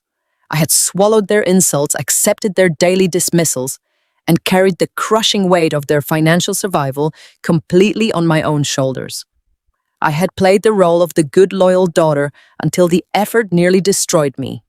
I had believed that enduring their disrespect was simply the rent I had to pay to be part of this family. But looking at Chloe's snarling face, looking at Greg's fake sympathy, looking at my father's mob boss posturing, I realized the rent was completely unpayable and the landlords were morally bankrupt. The fear evaporated from my bloodstream. The manufactured tears dried instantly. The trembling in my hands ceased completely, as if a master switch had been flipped deep within my nervous system. The terrified, broken daughter died right there at the dining room table. The chief financial officer took her place. I did not reach for the silver pen resting beside the confession document. Instead, I slowly and deliberately reached for my crystal water goblet. The room was so incredibly quiet that the sound of the ice clinking against the glass sounded like a solitary bell tolling in a cathedral. I lifted the heavy goblet to my lips and took a long, slow sip of the sparkling water. I could feel 4 pairs of eyes boring into me, completely bewildered by the sudden drastic shift in my demeanor. The shattered, sobbing woman they thought they had successfully cornered was suddenly drinking her water with the casual, elegant composure of someone lounging on a private beach. The tension in the room twisted from suffocating dominance into sudden, creeping uncertainty. I lowered the glass and set it down precisely on the linen coaster, making sure the placement was mathematically centered. I picked up the thick white linen napkin from my lap and delicately dabbed the corners of my mouth. I folded the napkin perfectly into a neat, crisp square and placed it beside my untouched plate of roast beef. I took my time, letting the excruciating silence stretch out and wrap tightly around their throats. Only when the napkin was perfectly positioned did I raise my head. I looked directly into my sister's eyes. I stripped away the mask of the submissive sibling completely. The gaze I leveled at Chloe was the exact same gaze I used when foreclosing on a hostile commercial tenant who had lied on their asset declarations. It was cold, analytical, and entirely devoid of mercy. "I will not be signing anything," I said. My voice did not shake. It did not waver. It rang out through the grand dining room with a chilling, absolute calmness that seemed to drop the ambient temperature of the room by 10 degrees. The reaction around the table was instantaneous and incredibly satisfying. The smug satisfaction on my father's face fractured into a look of profound confusion. My mother gasped audibly, pulling her hand back to her chest, as if she had been physically struck. Chloe stood frozen in place, her perfectly manicured fingers still pointing uselessly in the air, her mouth slightly open in stunned disbelief. She had expected me to crumble under her shouting. She had never seen me fight back. I kept my eyes locked onto Chloe, entirely ignoring the others. "If you want to call the police, please do," I continued, my tone conversational, but laced with lethal intent. "In fact, I highly encourage it. I am sure the federal authorities would love to take a deeply detailed look at the corporate ledgers tonight. I hear the Criminal Investigation Division of the IRS is extremely thorough when reviewing anonymous Delaware shell companies." Greg suddenly paled. All the color rushed out of his face, leaving his skin the color of dirty chalk. The fake, benevolent smile melted off his features, revealing the terrified amateur underneath the expensive suit. He was a consultant who played with corporate buzzwords, but he recognized the terrifying, absolute confidence of a senior financial officer who knew exactly what cards she was holding. He realized instantly that I knew about the shell companies.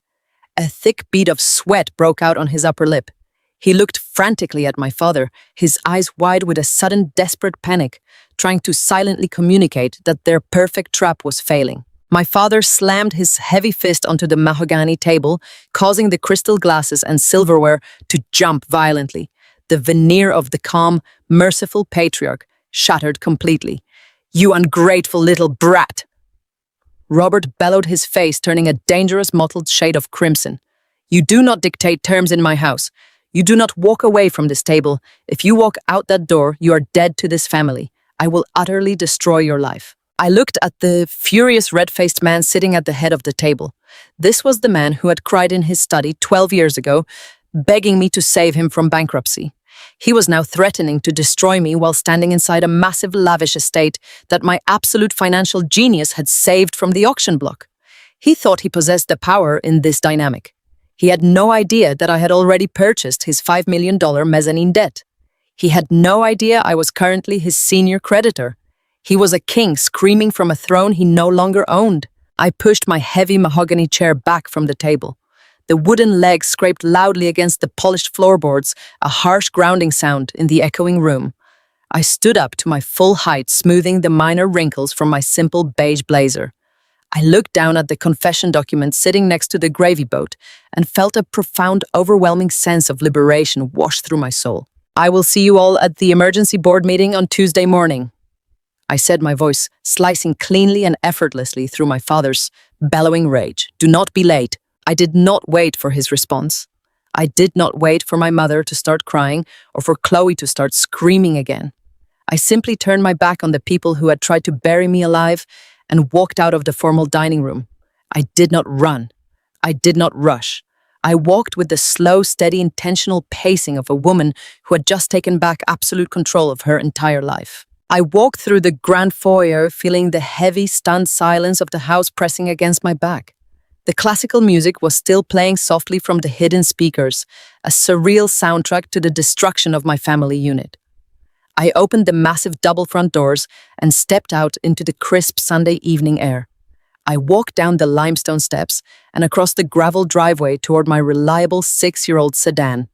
Behind me, inside the sprawling, brightly lit estate, I left my father fuming in his chair, my sister staring at her stolen handbag, and Greg sweating profusely over the terrifying realization that the worthless woman they had tried to frame was actually the architect of their impending doom. Tuesday morning arrived with the kind of brilliant, unforgiving sunlight that exposes every hidden flaw in a room. The executive boardroom on the 40th floor of our corporate headquarters was designed specifically to intimidate. It was a cavernous space dominated by a massive custom-built mahogany table that stretched nearly 30 feet across the center of the room. Floor-to-ceiling windows offered a sweeping panoramic view of the Chicago skyline, completely detached from the noise and grit of the streets below. For 12 years, I had sat in the modest side chairs of this very room, presenting quarterly earnings reports, defending budget allocations, and quietly saving this family from its own catastrophic financial impulses. Today, I was walking into the room to burn their empire to the ground. I stood outside the heavy frosted glass doors, taking one final deep breath. I smoothed the front of my tailored charcoal suit and adjusted the strap of my leather tote bag. Through the translucent glass, I could see their silhouettes.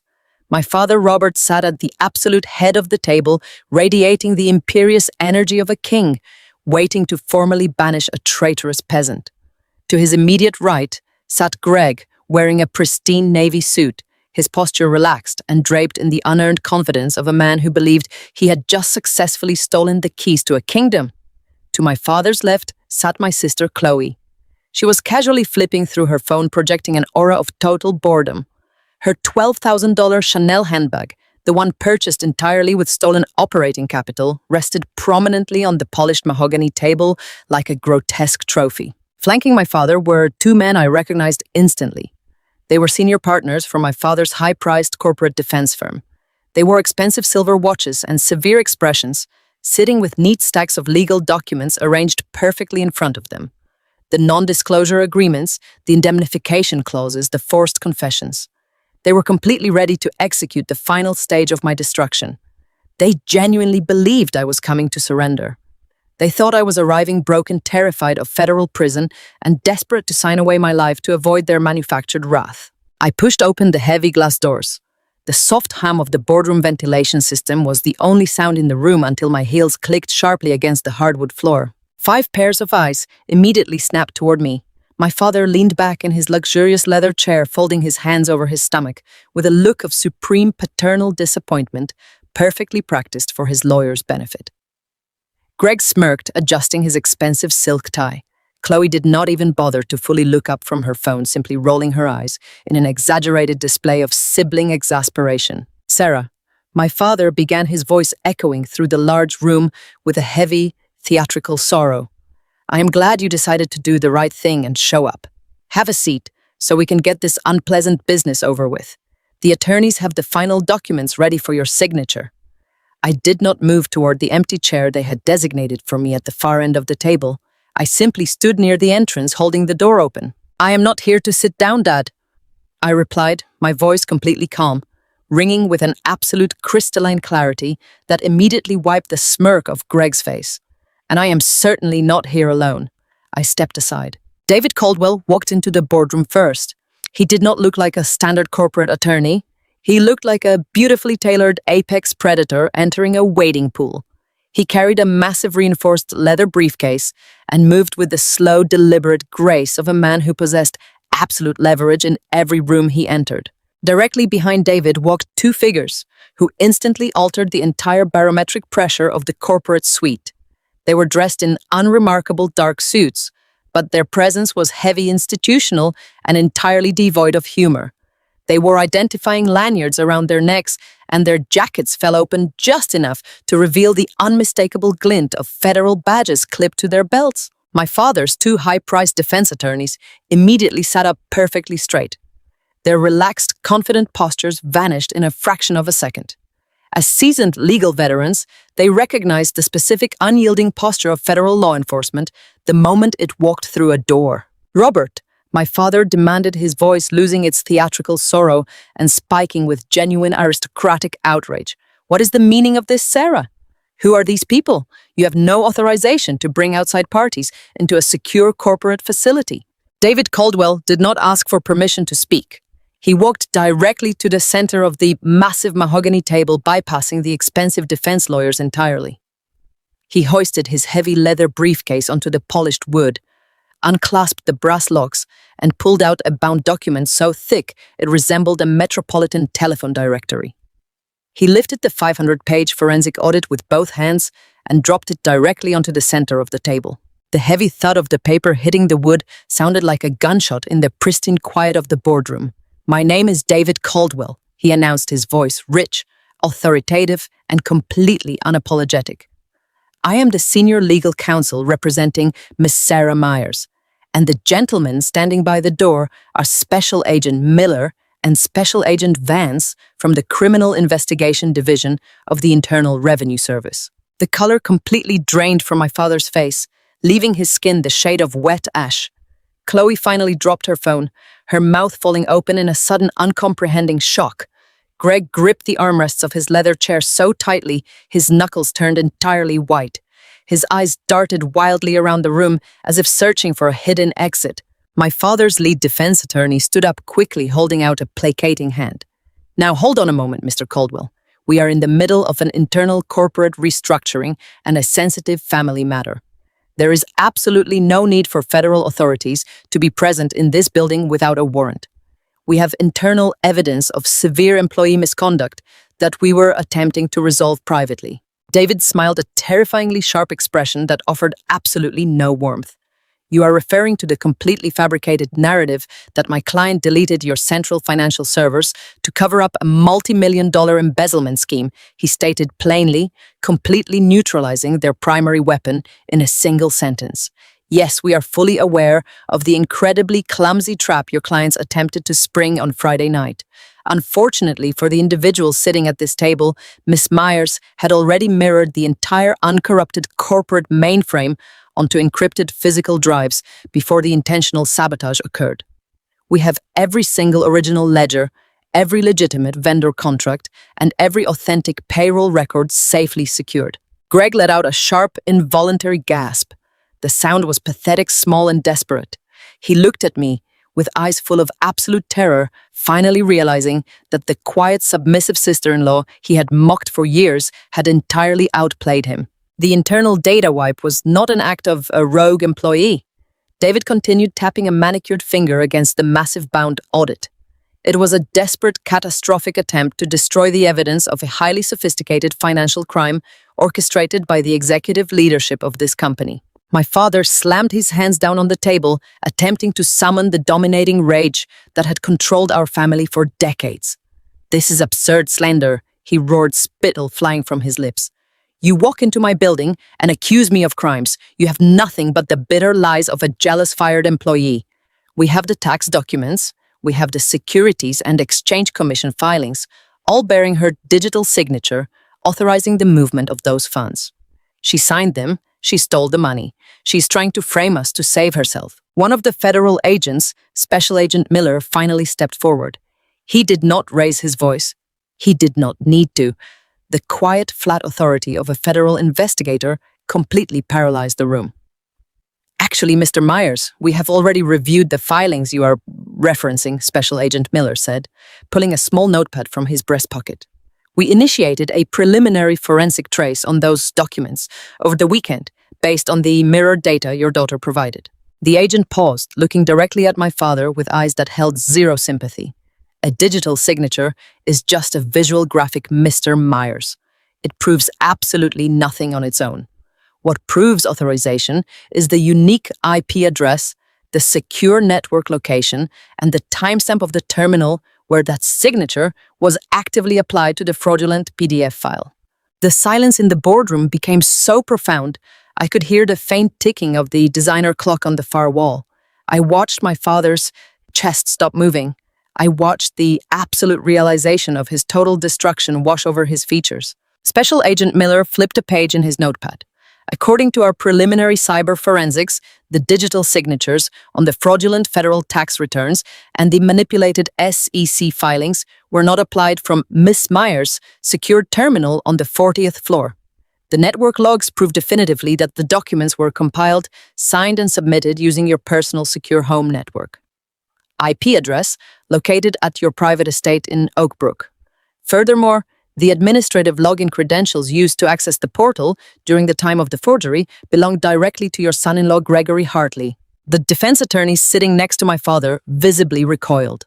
In the span of 3 minutes, they had gone from threatening a vulnerable woman with an ironclad non-disclosure agreement to realizing their own clients had actively lied to them and dragged them into the absolute epicenter of a massive federal criminal conspiracy.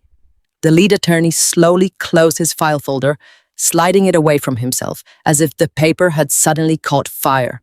"You left digital fingerprints all over the murder weapon," Greg David Caldwell added smoothly, his voice dripping with professional contempt. "You utilized an unencrypted home network to forge federal documents. That is not just financial fraud, gentlemen.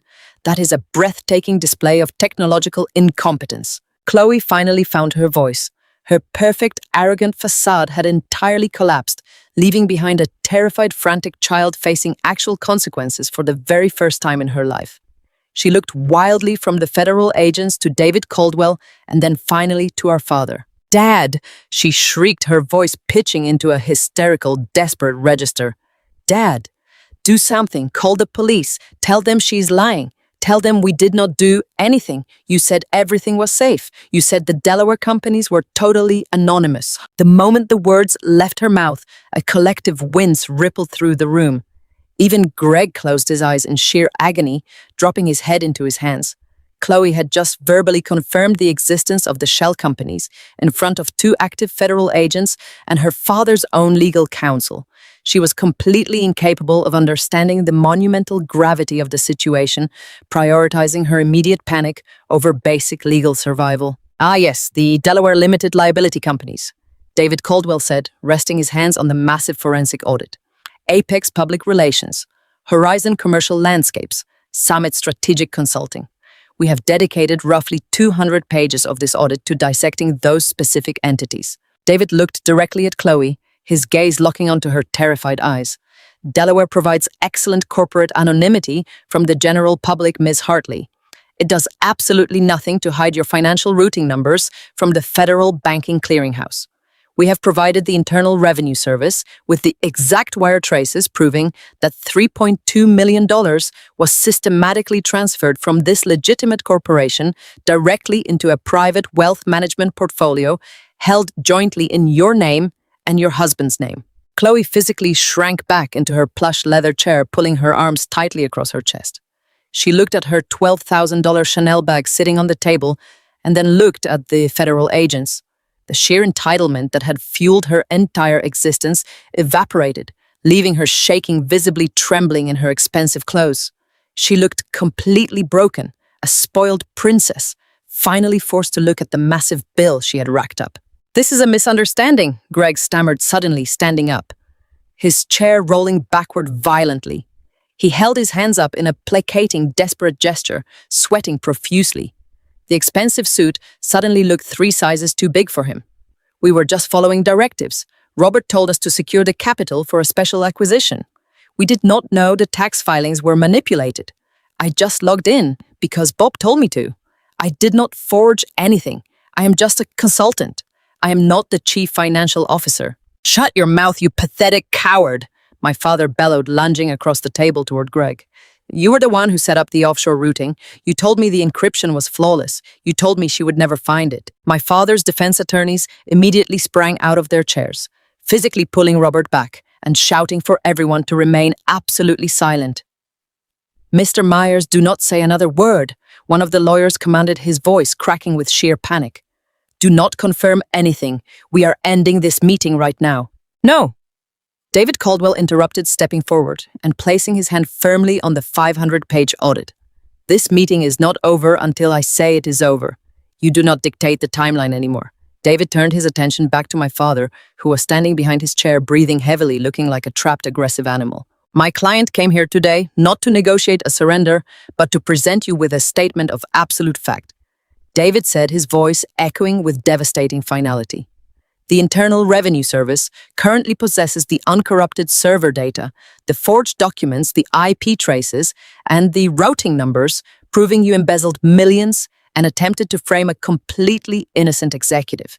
The agents are here simply to verify the transfer of this evidence and officially notify you that you are now the primary targets of a federal criminal investigation." I stood quietly by the door, watching the absolute ruin of the people who had treated me like disposable garbage for 34 years. I looked at my father, realizing I felt absolutely no pity for the man gasping for air at the head of the table. I looked at Chloe weeping silently into her hands, mourning the loss of her stolen luxury. I looked at Greg desperately trying to throw his own father-in-law under the bus to save his own pathetic skin. They were exactly what I had always known them to be underneath the country club memberships and the arrogant speeches. They were small, greedy, and completely disloyal to everyone but themselves. I did not smile. I did not gloat. I simply let the profound, heavy silence of the boardroom wash over me, absorbing the absolute shift in power. The terrified daughter who had cried on their porch was dead. The submissive workhorse who fixed their mistakes was gone forever. In her place stood a woman who had completely dismantled an empire using nothing but pure intellect, absolute patience, and the brilliant, devastating power of silent wealth. I looked at my father one last time, locking eyes with the man who had tried to throw my life away. I did not say a single word. I simply turned my back on the wreckage, pushed open the heavy glass doors, and walked out of the boardroom, leaving them completely, entirely alone with the federal agents and the catastrophic ruins of their own making. The heavy frosted glass doors of the executive boardroom seemed to lock us all inside a pressurized chamber. The air in the massive room grew completely stagnant. My father, a man who had spent his entire adult life controlling every single narrative and commanding every room he walked into, was practically shrinking into his expensive leather chair. Special Agent Miller and Special Agent Vance stood near the floor-to-ceiling windows with the absolute unwavering calm of men who investigated corporate criminals for a living. David Caldwell, my brilliant and ruthless attorney, simply rested his manicured hands on the massive stack of forensic evidence he had just slammed onto the mahogany table. The silence was absolute and entirely agonizing. Robert looked at the federal agents, then at the 500-page audit, and finally at Greg. The absolute panic in my father's eyes suddenly shifted into something incredibly dangerous. It was the vicious, unyielding instinct of a cornered animal realizing it had to chew off its own limb to survive. My father had always preached about family loyalty, but in the face of federal prison, that loyalty evaporated instantly. He stood up abruptly, his heavy chair scraping loudly against the polished hardwood floor, and pointed a trembling finger directly at his golden son-in-law. "He did this!" Robert shouted, his voice cracking with desperate, frantic energy. He's the one who set up those Delaware accounts. He told me he was optimizing our tax liabilities. I trusted him because he's married to my daughter. I had absolutely no knowledge of any stolen funds or forged documents. My father turned his pleading gaze toward the IRS agents, throwing Greg entirely under the bus, without a single second of hesitation. I will repay every single missing dollar today. I will liquidate my personal investment portfolios. I will sell the estate if I have to. Just keep my daughter Chloe out of this. She's completely innocent. She had no idea what her husband was doing. Chloe let out a sharp, terrified gasp. She looked at her father, then at the man she had married. Greg was sweating profusely, his expensive suit suddenly clinging to his damp skin. He opened his mouth to defend himself to drag Robert down with him, but the sheer weight of the federal presence kept the words trapped in his throat. He looked pathetic. The slick, arrogant consultant who had gleefully stolen my job and my life was now completely shattered. That is a very generous offer to repay the stolen funds, I said, allowing my voice to break the chaotic tension in the room. I stepped forward, moving away from the door and approaching the mahogany table. My heels clicked against the hardwood floor with slow, deliberate precision. I looked directly into my father's eyes, dropping the submissive daughter act entirely. I was the chief financial officer, and I was about to execute the most brutal corporate takeover he had ever witnessed. But your personal portfolios and your estate are not going to cover your immediate liabilities, Dad. I reached into my leather tote bag and pulled out a sleek cream-colored folder. I did not toss it aggressively. I slid it gently across the smooth mahogany surface until it came to a halt right in front of his trembling hands. This was not a forensic audit. This was a legal declaration of absolute financial dominance. "What is this?" Robert whispered, staring at the folder as if it contained a live explosive. He looked up at me, his face a portrait of complete exhaustion and terror. "That is a notification of default." I explained, my tone remaining entirely conversational, but laced with absolute steel. 2 days ago, an anonymous private trust registered in the state of Wyoming purchased the $5 million mezzanine debt note your company owed to our primary commercial lender. As you know, that specific debt note carries a very strict material adverse change covenant. It also contains a comprehensive criminality clause. I watched the exact moment my father understood the gravity of my words. He had been a real estate mogul for 40 years. He knew exactly what mezzanine debt entailed. He knew it was secured by the actual equity of his company, because Greg and Chloe committed massive federal financial fraud, and because you attempted to actively cover it up by manipulating federal tax filings. I continued, my voice perfectly steady. That criminality covenant has been severely breached. The anonymous trust is calling the entire $5 million debt immediately. It is due right now in full, and I happen to be the sole beneficiary and controlling executor of that Wyoming trust. The color completely drained from my mother's face. Susan had been sitting quietly in the corner, holding her designer purse, watching her perfect family unravel. Now the reality of absolute financial ruin was crashing down upon her. She knew the company accounts were empty. Chloe and Greg had stolen the operating capital to fund their luxurious lifestyle. There was no $5 million waiting in a vault to save them. "You cannot do this," my father rasped, gripping the edge of the table to keep himself upright. "You do not have that kind of money, Sarah. You are just an accountant." I smiled a very small, very cold smile. For 12 years, I lived in a modest townhouse while you funded Chloe's extravagant trips to Paris. I drove a reliable sedan while you bought luxury SUVs. I invested every single bonus I earned while you threw lavish country club galas. I practiced silent wealth, Dad. And it turns out silent wealth buys a significant amount of leverage. I tapped the cream-colored folder resting in front of him. "The company is completely broke. You cannot pay the $5 million you owe me. That means I have the legal right to force immediate corporate foreclosure and push this entire empire into bankruptcy by tomorrow morning. You will lose everything. The banks will seize the properties. The court will liquidate the assets. Your legacy will be completely erased." My father stared at me, his chest heaving. The sheer magnificent irony of the situation was almost suffocating. He had tried to force me to sign away my life on Sunday night with a fraudulent confession. Now I was forcing him to sign away his empire. Unless I added softly, letting the silence stretch for maximum impact, you agree to an alternative settlement. Inside that folder is an immediate equity transfer agreement.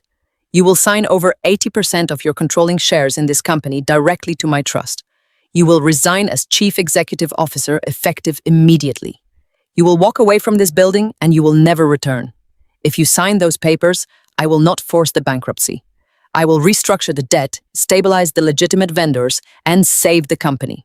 You are stealing my company, Robert whispered, his eyes filling with a mixture of rage and profound defeat. I am rescuing my company, I corrected him, my voice completely devoid of mercy. You lost it the moment you decided to let your favorite daughter use our operating accounts as her personal piggy bank. You lost it the moment you decided to frame me for a federal crime. Sign the papers, Dad, or I will let the courts burn it down. Robert looked at David Caldwell. The seasoned attorney simply nodded his head silently, confirming that my legal trap was absolutely flawless and completely inescapable. My father slowly reached into his suit jacket and pulled out his expensive fountain pen. His hands shook violently. For 34 years, he had treated me like a disposable utility, an unloved burden meant only to serve his golden child. Now his entire survival depended entirely on my terms. He opened the folder, his eyes tracing the dense legal text. He swallowed hard, placed the pen on the signature line, and signed his name. With a few shaky strokes of ink, he officially transferred 80% of his life's work directly into my hands. The moment the ink dried, the corporate dynamic shifted permanently. I picked up the folder, checking the signature, and handed it safely to David. Special Agent Miller stepped forward, breaking the heavy silence. His voice was polite, but carried the undeniable weight of the federal government. Mr. Gregory Hartley and Mrs. Chloe Hartley, he said, looking directly at my sister and her husband. We are going to need you to accompany us downtown to the field office. We have several extensive questions regarding the unauthorized offshore transfers and the Delaware shell companies. Chloe let out a sharp, piercing wail. She grabbed her $12,000 Chanel bag and clutched it to her chest as if it could somehow protect her from the federal authorities. I am not going anywhere, she screamed, her perfectly styled hair falling into her face. I did not do anything wrong. Greg told me the money was a bonus. He told me it was clean. Special Agent Vance moved closer to Greg, gesturing toward the door. Please stand up, Mr. Hartley. It is in your best interest to cooperate quietly. Greg stood up slowly. His legs looked weak, barely able to support his weight. He did not look at Chloe. He did not look at my father. He kept his eyes glued to the floor, a thoroughly defeated fraud, walking toward the absolute destruction of his carefully curated life. The federal agents escorted them out of the boardroom. The heavy glass doors swung shut behind them, silencing Chloe's frantic, hysterical crying. My mother, Susan, suddenly rushed forward. She had been completely silent during the entire confrontation, paralyzed by the sheer speed of their downfall. She grabbed my arm, her manicured fingers digging into my blazer. Her face was streaked with running mascara, her eyes wide with a desperate, pleading terror. Sarah, please. Susan wept, her voice breaking into a pathetic sob. Please have mercy. She is your sister. He's your father. We are your family. You cannot just take everything and let them take Chloe away. You have to help us. Please, I am begging you. I looked down at the woman who had birthed me. I remembered standing in the cold parking lot just a few days ago, listening to her tell me that Greg had the right pedigree and that I was just an inconvenience. I remembered her standing in the formal dining room preaching about Christian forgiveness while sliding a forged confession toward my plate. The hypocrisy was truly staggering. I gently removed her hand from my arm. I did not raise my voice. I did not show any anger. I looked at her with the exact same cold transactional detachment she had shown me my entire life. I am just protecting the family investment, Mom, I said smoothly, quoting the very lessons they had used to justify their cruelty. Exactly like you taught me. I turned my back on my parents, leaving them standing alone in the massive corporate boardroom they no longer owned. I walked out into the corridor, my footsteps echoing proudly against the hardwood floors. The air in the building suddenly felt lighter, cleaner, entirely free of their suffocating expectations and their toxic manipulation. I stepped into the private elevator and pressed the button for the lobby. For 34 years, I had believed that if I just worked hard enough, sacrificed enough, and made myself small enough, I would eventually earn their love. I had learned the hardest lesson a daughter can ever learn. Love is not a transaction, and you cannot earn affection from people who view you entirely as a utility. The elevator doors opened to the brightly lit lobby. I walked out the front doors of the building and stepped into the beautiful, crisp Chicago sunlight. I was no longer the unloved daughter. I was the absolute master of my own destiny. I want to pause here and ask you a genuine question. Have you ever had to draw a difficult boundary with toxic family members to protect your own peace and your own future? Type boundaries in the comments below and share your story. Let us remind each other that choosing ourselves is never an act of betrayal. If you connected with this story, please hit that like button and subscribe to the channel so you never miss another video. Let me know what city you are watching from and what time it is right now. Remember, your worth is inherent and nobody else gets to define it. Until next time, take care of yourself. You absolutely deserve it. 6 months have passed since those heavy frosted glass doors closed behind me, leaving my family to face the absolute wreckage of their own making. Today, the morning sun pours through the floor-to-ceiling windows of the executive corner office on the 40th floor.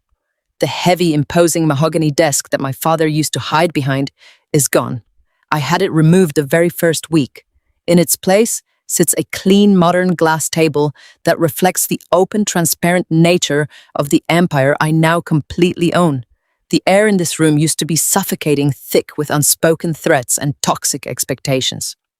Now it simply smells of fresh espresso and the quiet, undeniable scent of peace. I am 28 years old, and I am the sole chief executive officer of a $76 million enterprise that is finally functioning exactly as it was always meant to function. The transition from a discarded daughter to the absolute head of a corporate empire was not a simple overnight adjustment. It required a massive methodical untangling of the horrific financial mess my family had created. The very first thing I did after executing the equity transfer was honor my word to the legitimate people who depended on this company. I sat down with David Caldwell and restructured the $5 million mezzanine debt note, pulling the firm back from the absolute brink of foreclosure. Then I authorized the immediate release of funds to our actual hard-working subcontractors. I remember the day the roofing contractors and the structural steel vendors finally received their back pay. The sheer relief in their voices when I personally called them to confirm the wire transfers was a stark reminder of the real-world damage my sister's greed had caused. I retained every single innocent employee, reassuring the staff that the era of missing budgets and sudden departmental freezes was permanently over. The company is now thriving, completely cleansed of the parasites that were bleeding it dry. Speaking of parasites, the wheels of federal justice turn with a slow, grinding inevitability that is absolutely terrifying to behold. Greg and Chloe are currently discovering that the Internal Revenue Service Criminal Investigation Division does not care about your country club pedigree or your designer wardrobe. Their downfall was swift, absolute, and entirely public. Within a week of that boardroom meeting, the federal authorities froze every single one of their bank accounts, including the offshore private wealth management portfolios they thought were so cleverly hidden. The $3.2 million they had siphoned through those anonymous Delaware shell companies was seized as evidence of a massive coordinated tax evasion and wire fraud conspiracy. Chloe was forced to surrender her passport. She cannot leave the state of Illinois.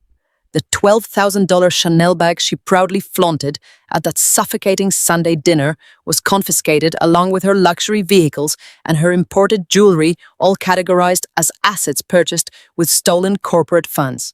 The most poetic justice, however, has been watching their so-called perfect marriage disintegrate under the crushing weight of federal indictments. Greg, the arrogant consultant who believed he was smarter than everyone else, completely panicked when the prosecutors presented him with the digital IP traces proving he had forged my signature on federal documents. In a desperate, pathetic attempt to secure a plea deal and reduce his own impending prison sentence, he immediately turned on my sister. He gave the authorities everything, attempting to frame Chloe as the mastermind of the entire embezzlement scheme. Chloe naturally retaliated, giving her own statements, claiming Greg had manipulated her and controlled all the finances. They are currently locked in a vicious legal death spiral, destroying each other in federal court, while facing the very real prospect of spending the next decade in separate penitentiaries. They tried to frame me to save themselves and ended up building their own cages. My parents' fate is a different kind of tragedy, one built entirely on the absolute collapse of their social vanity. Robert and Susan did not go to prison. They had not directly initiated the wire transfers or executed the digital forgeries, but their complicity and their attempt to extort a false confession from me destroyed their lives just as thoroughly. By signing over 80% of the corporate equity to my anonymous trust, my father surrendered the only thing that gave him power in this world, his legacy. Without his massive executive salary and the corporate expense accounts they treated as personal slush funds, they could no longer afford the exorbitant property taxes and maintenance costs of their sprawling Oak Brook estate.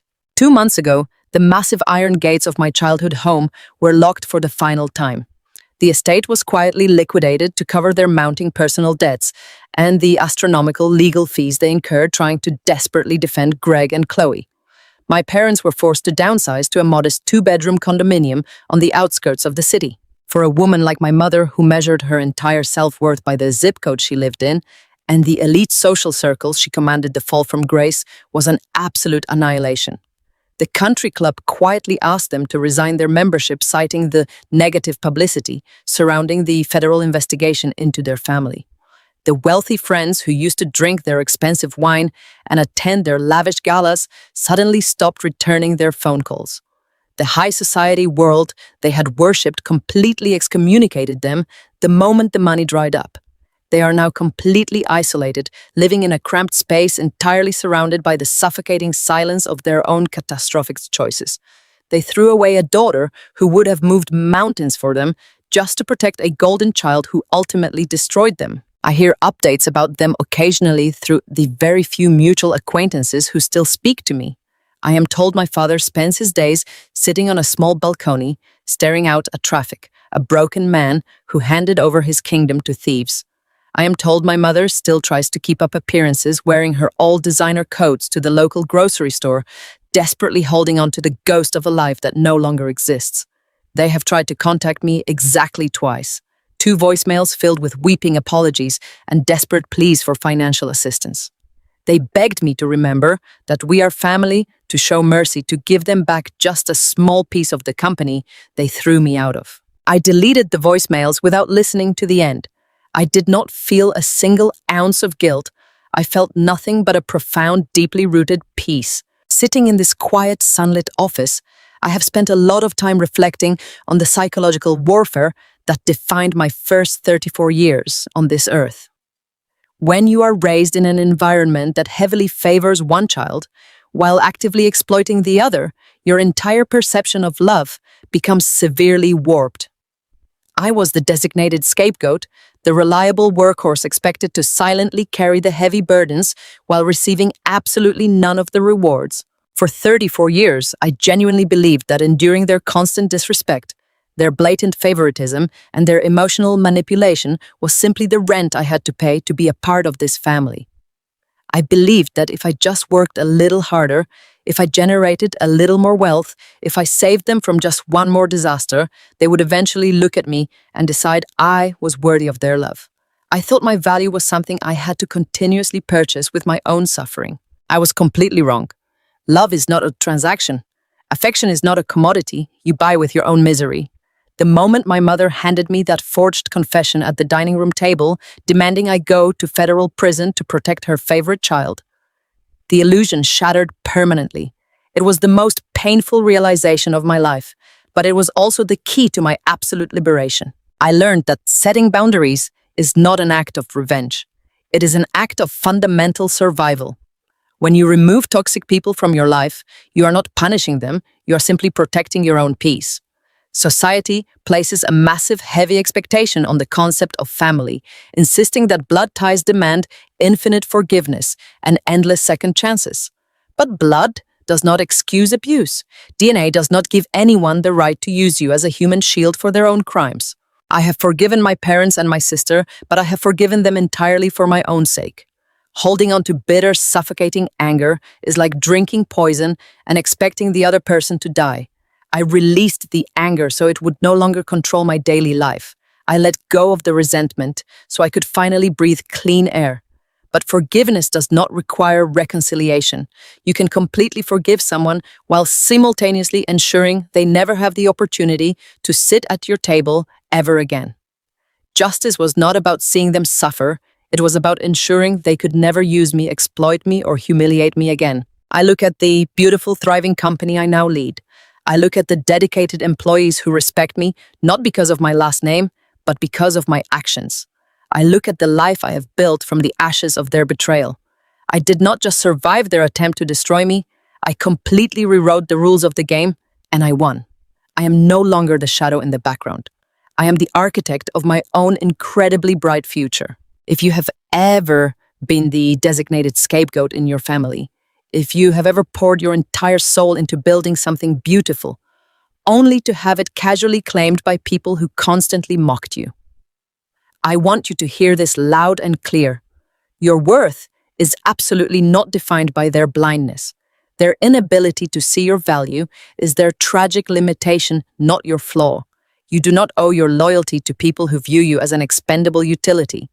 You have the right to walk away.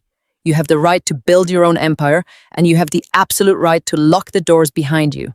Please hit that like button and subscribe to the channel if this story resonated with you today.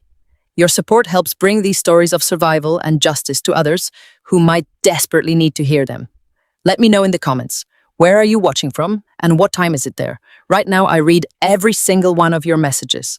Take care of yourselves, set your boundaries firm, and never apologize for protecting your peace. You deserve it.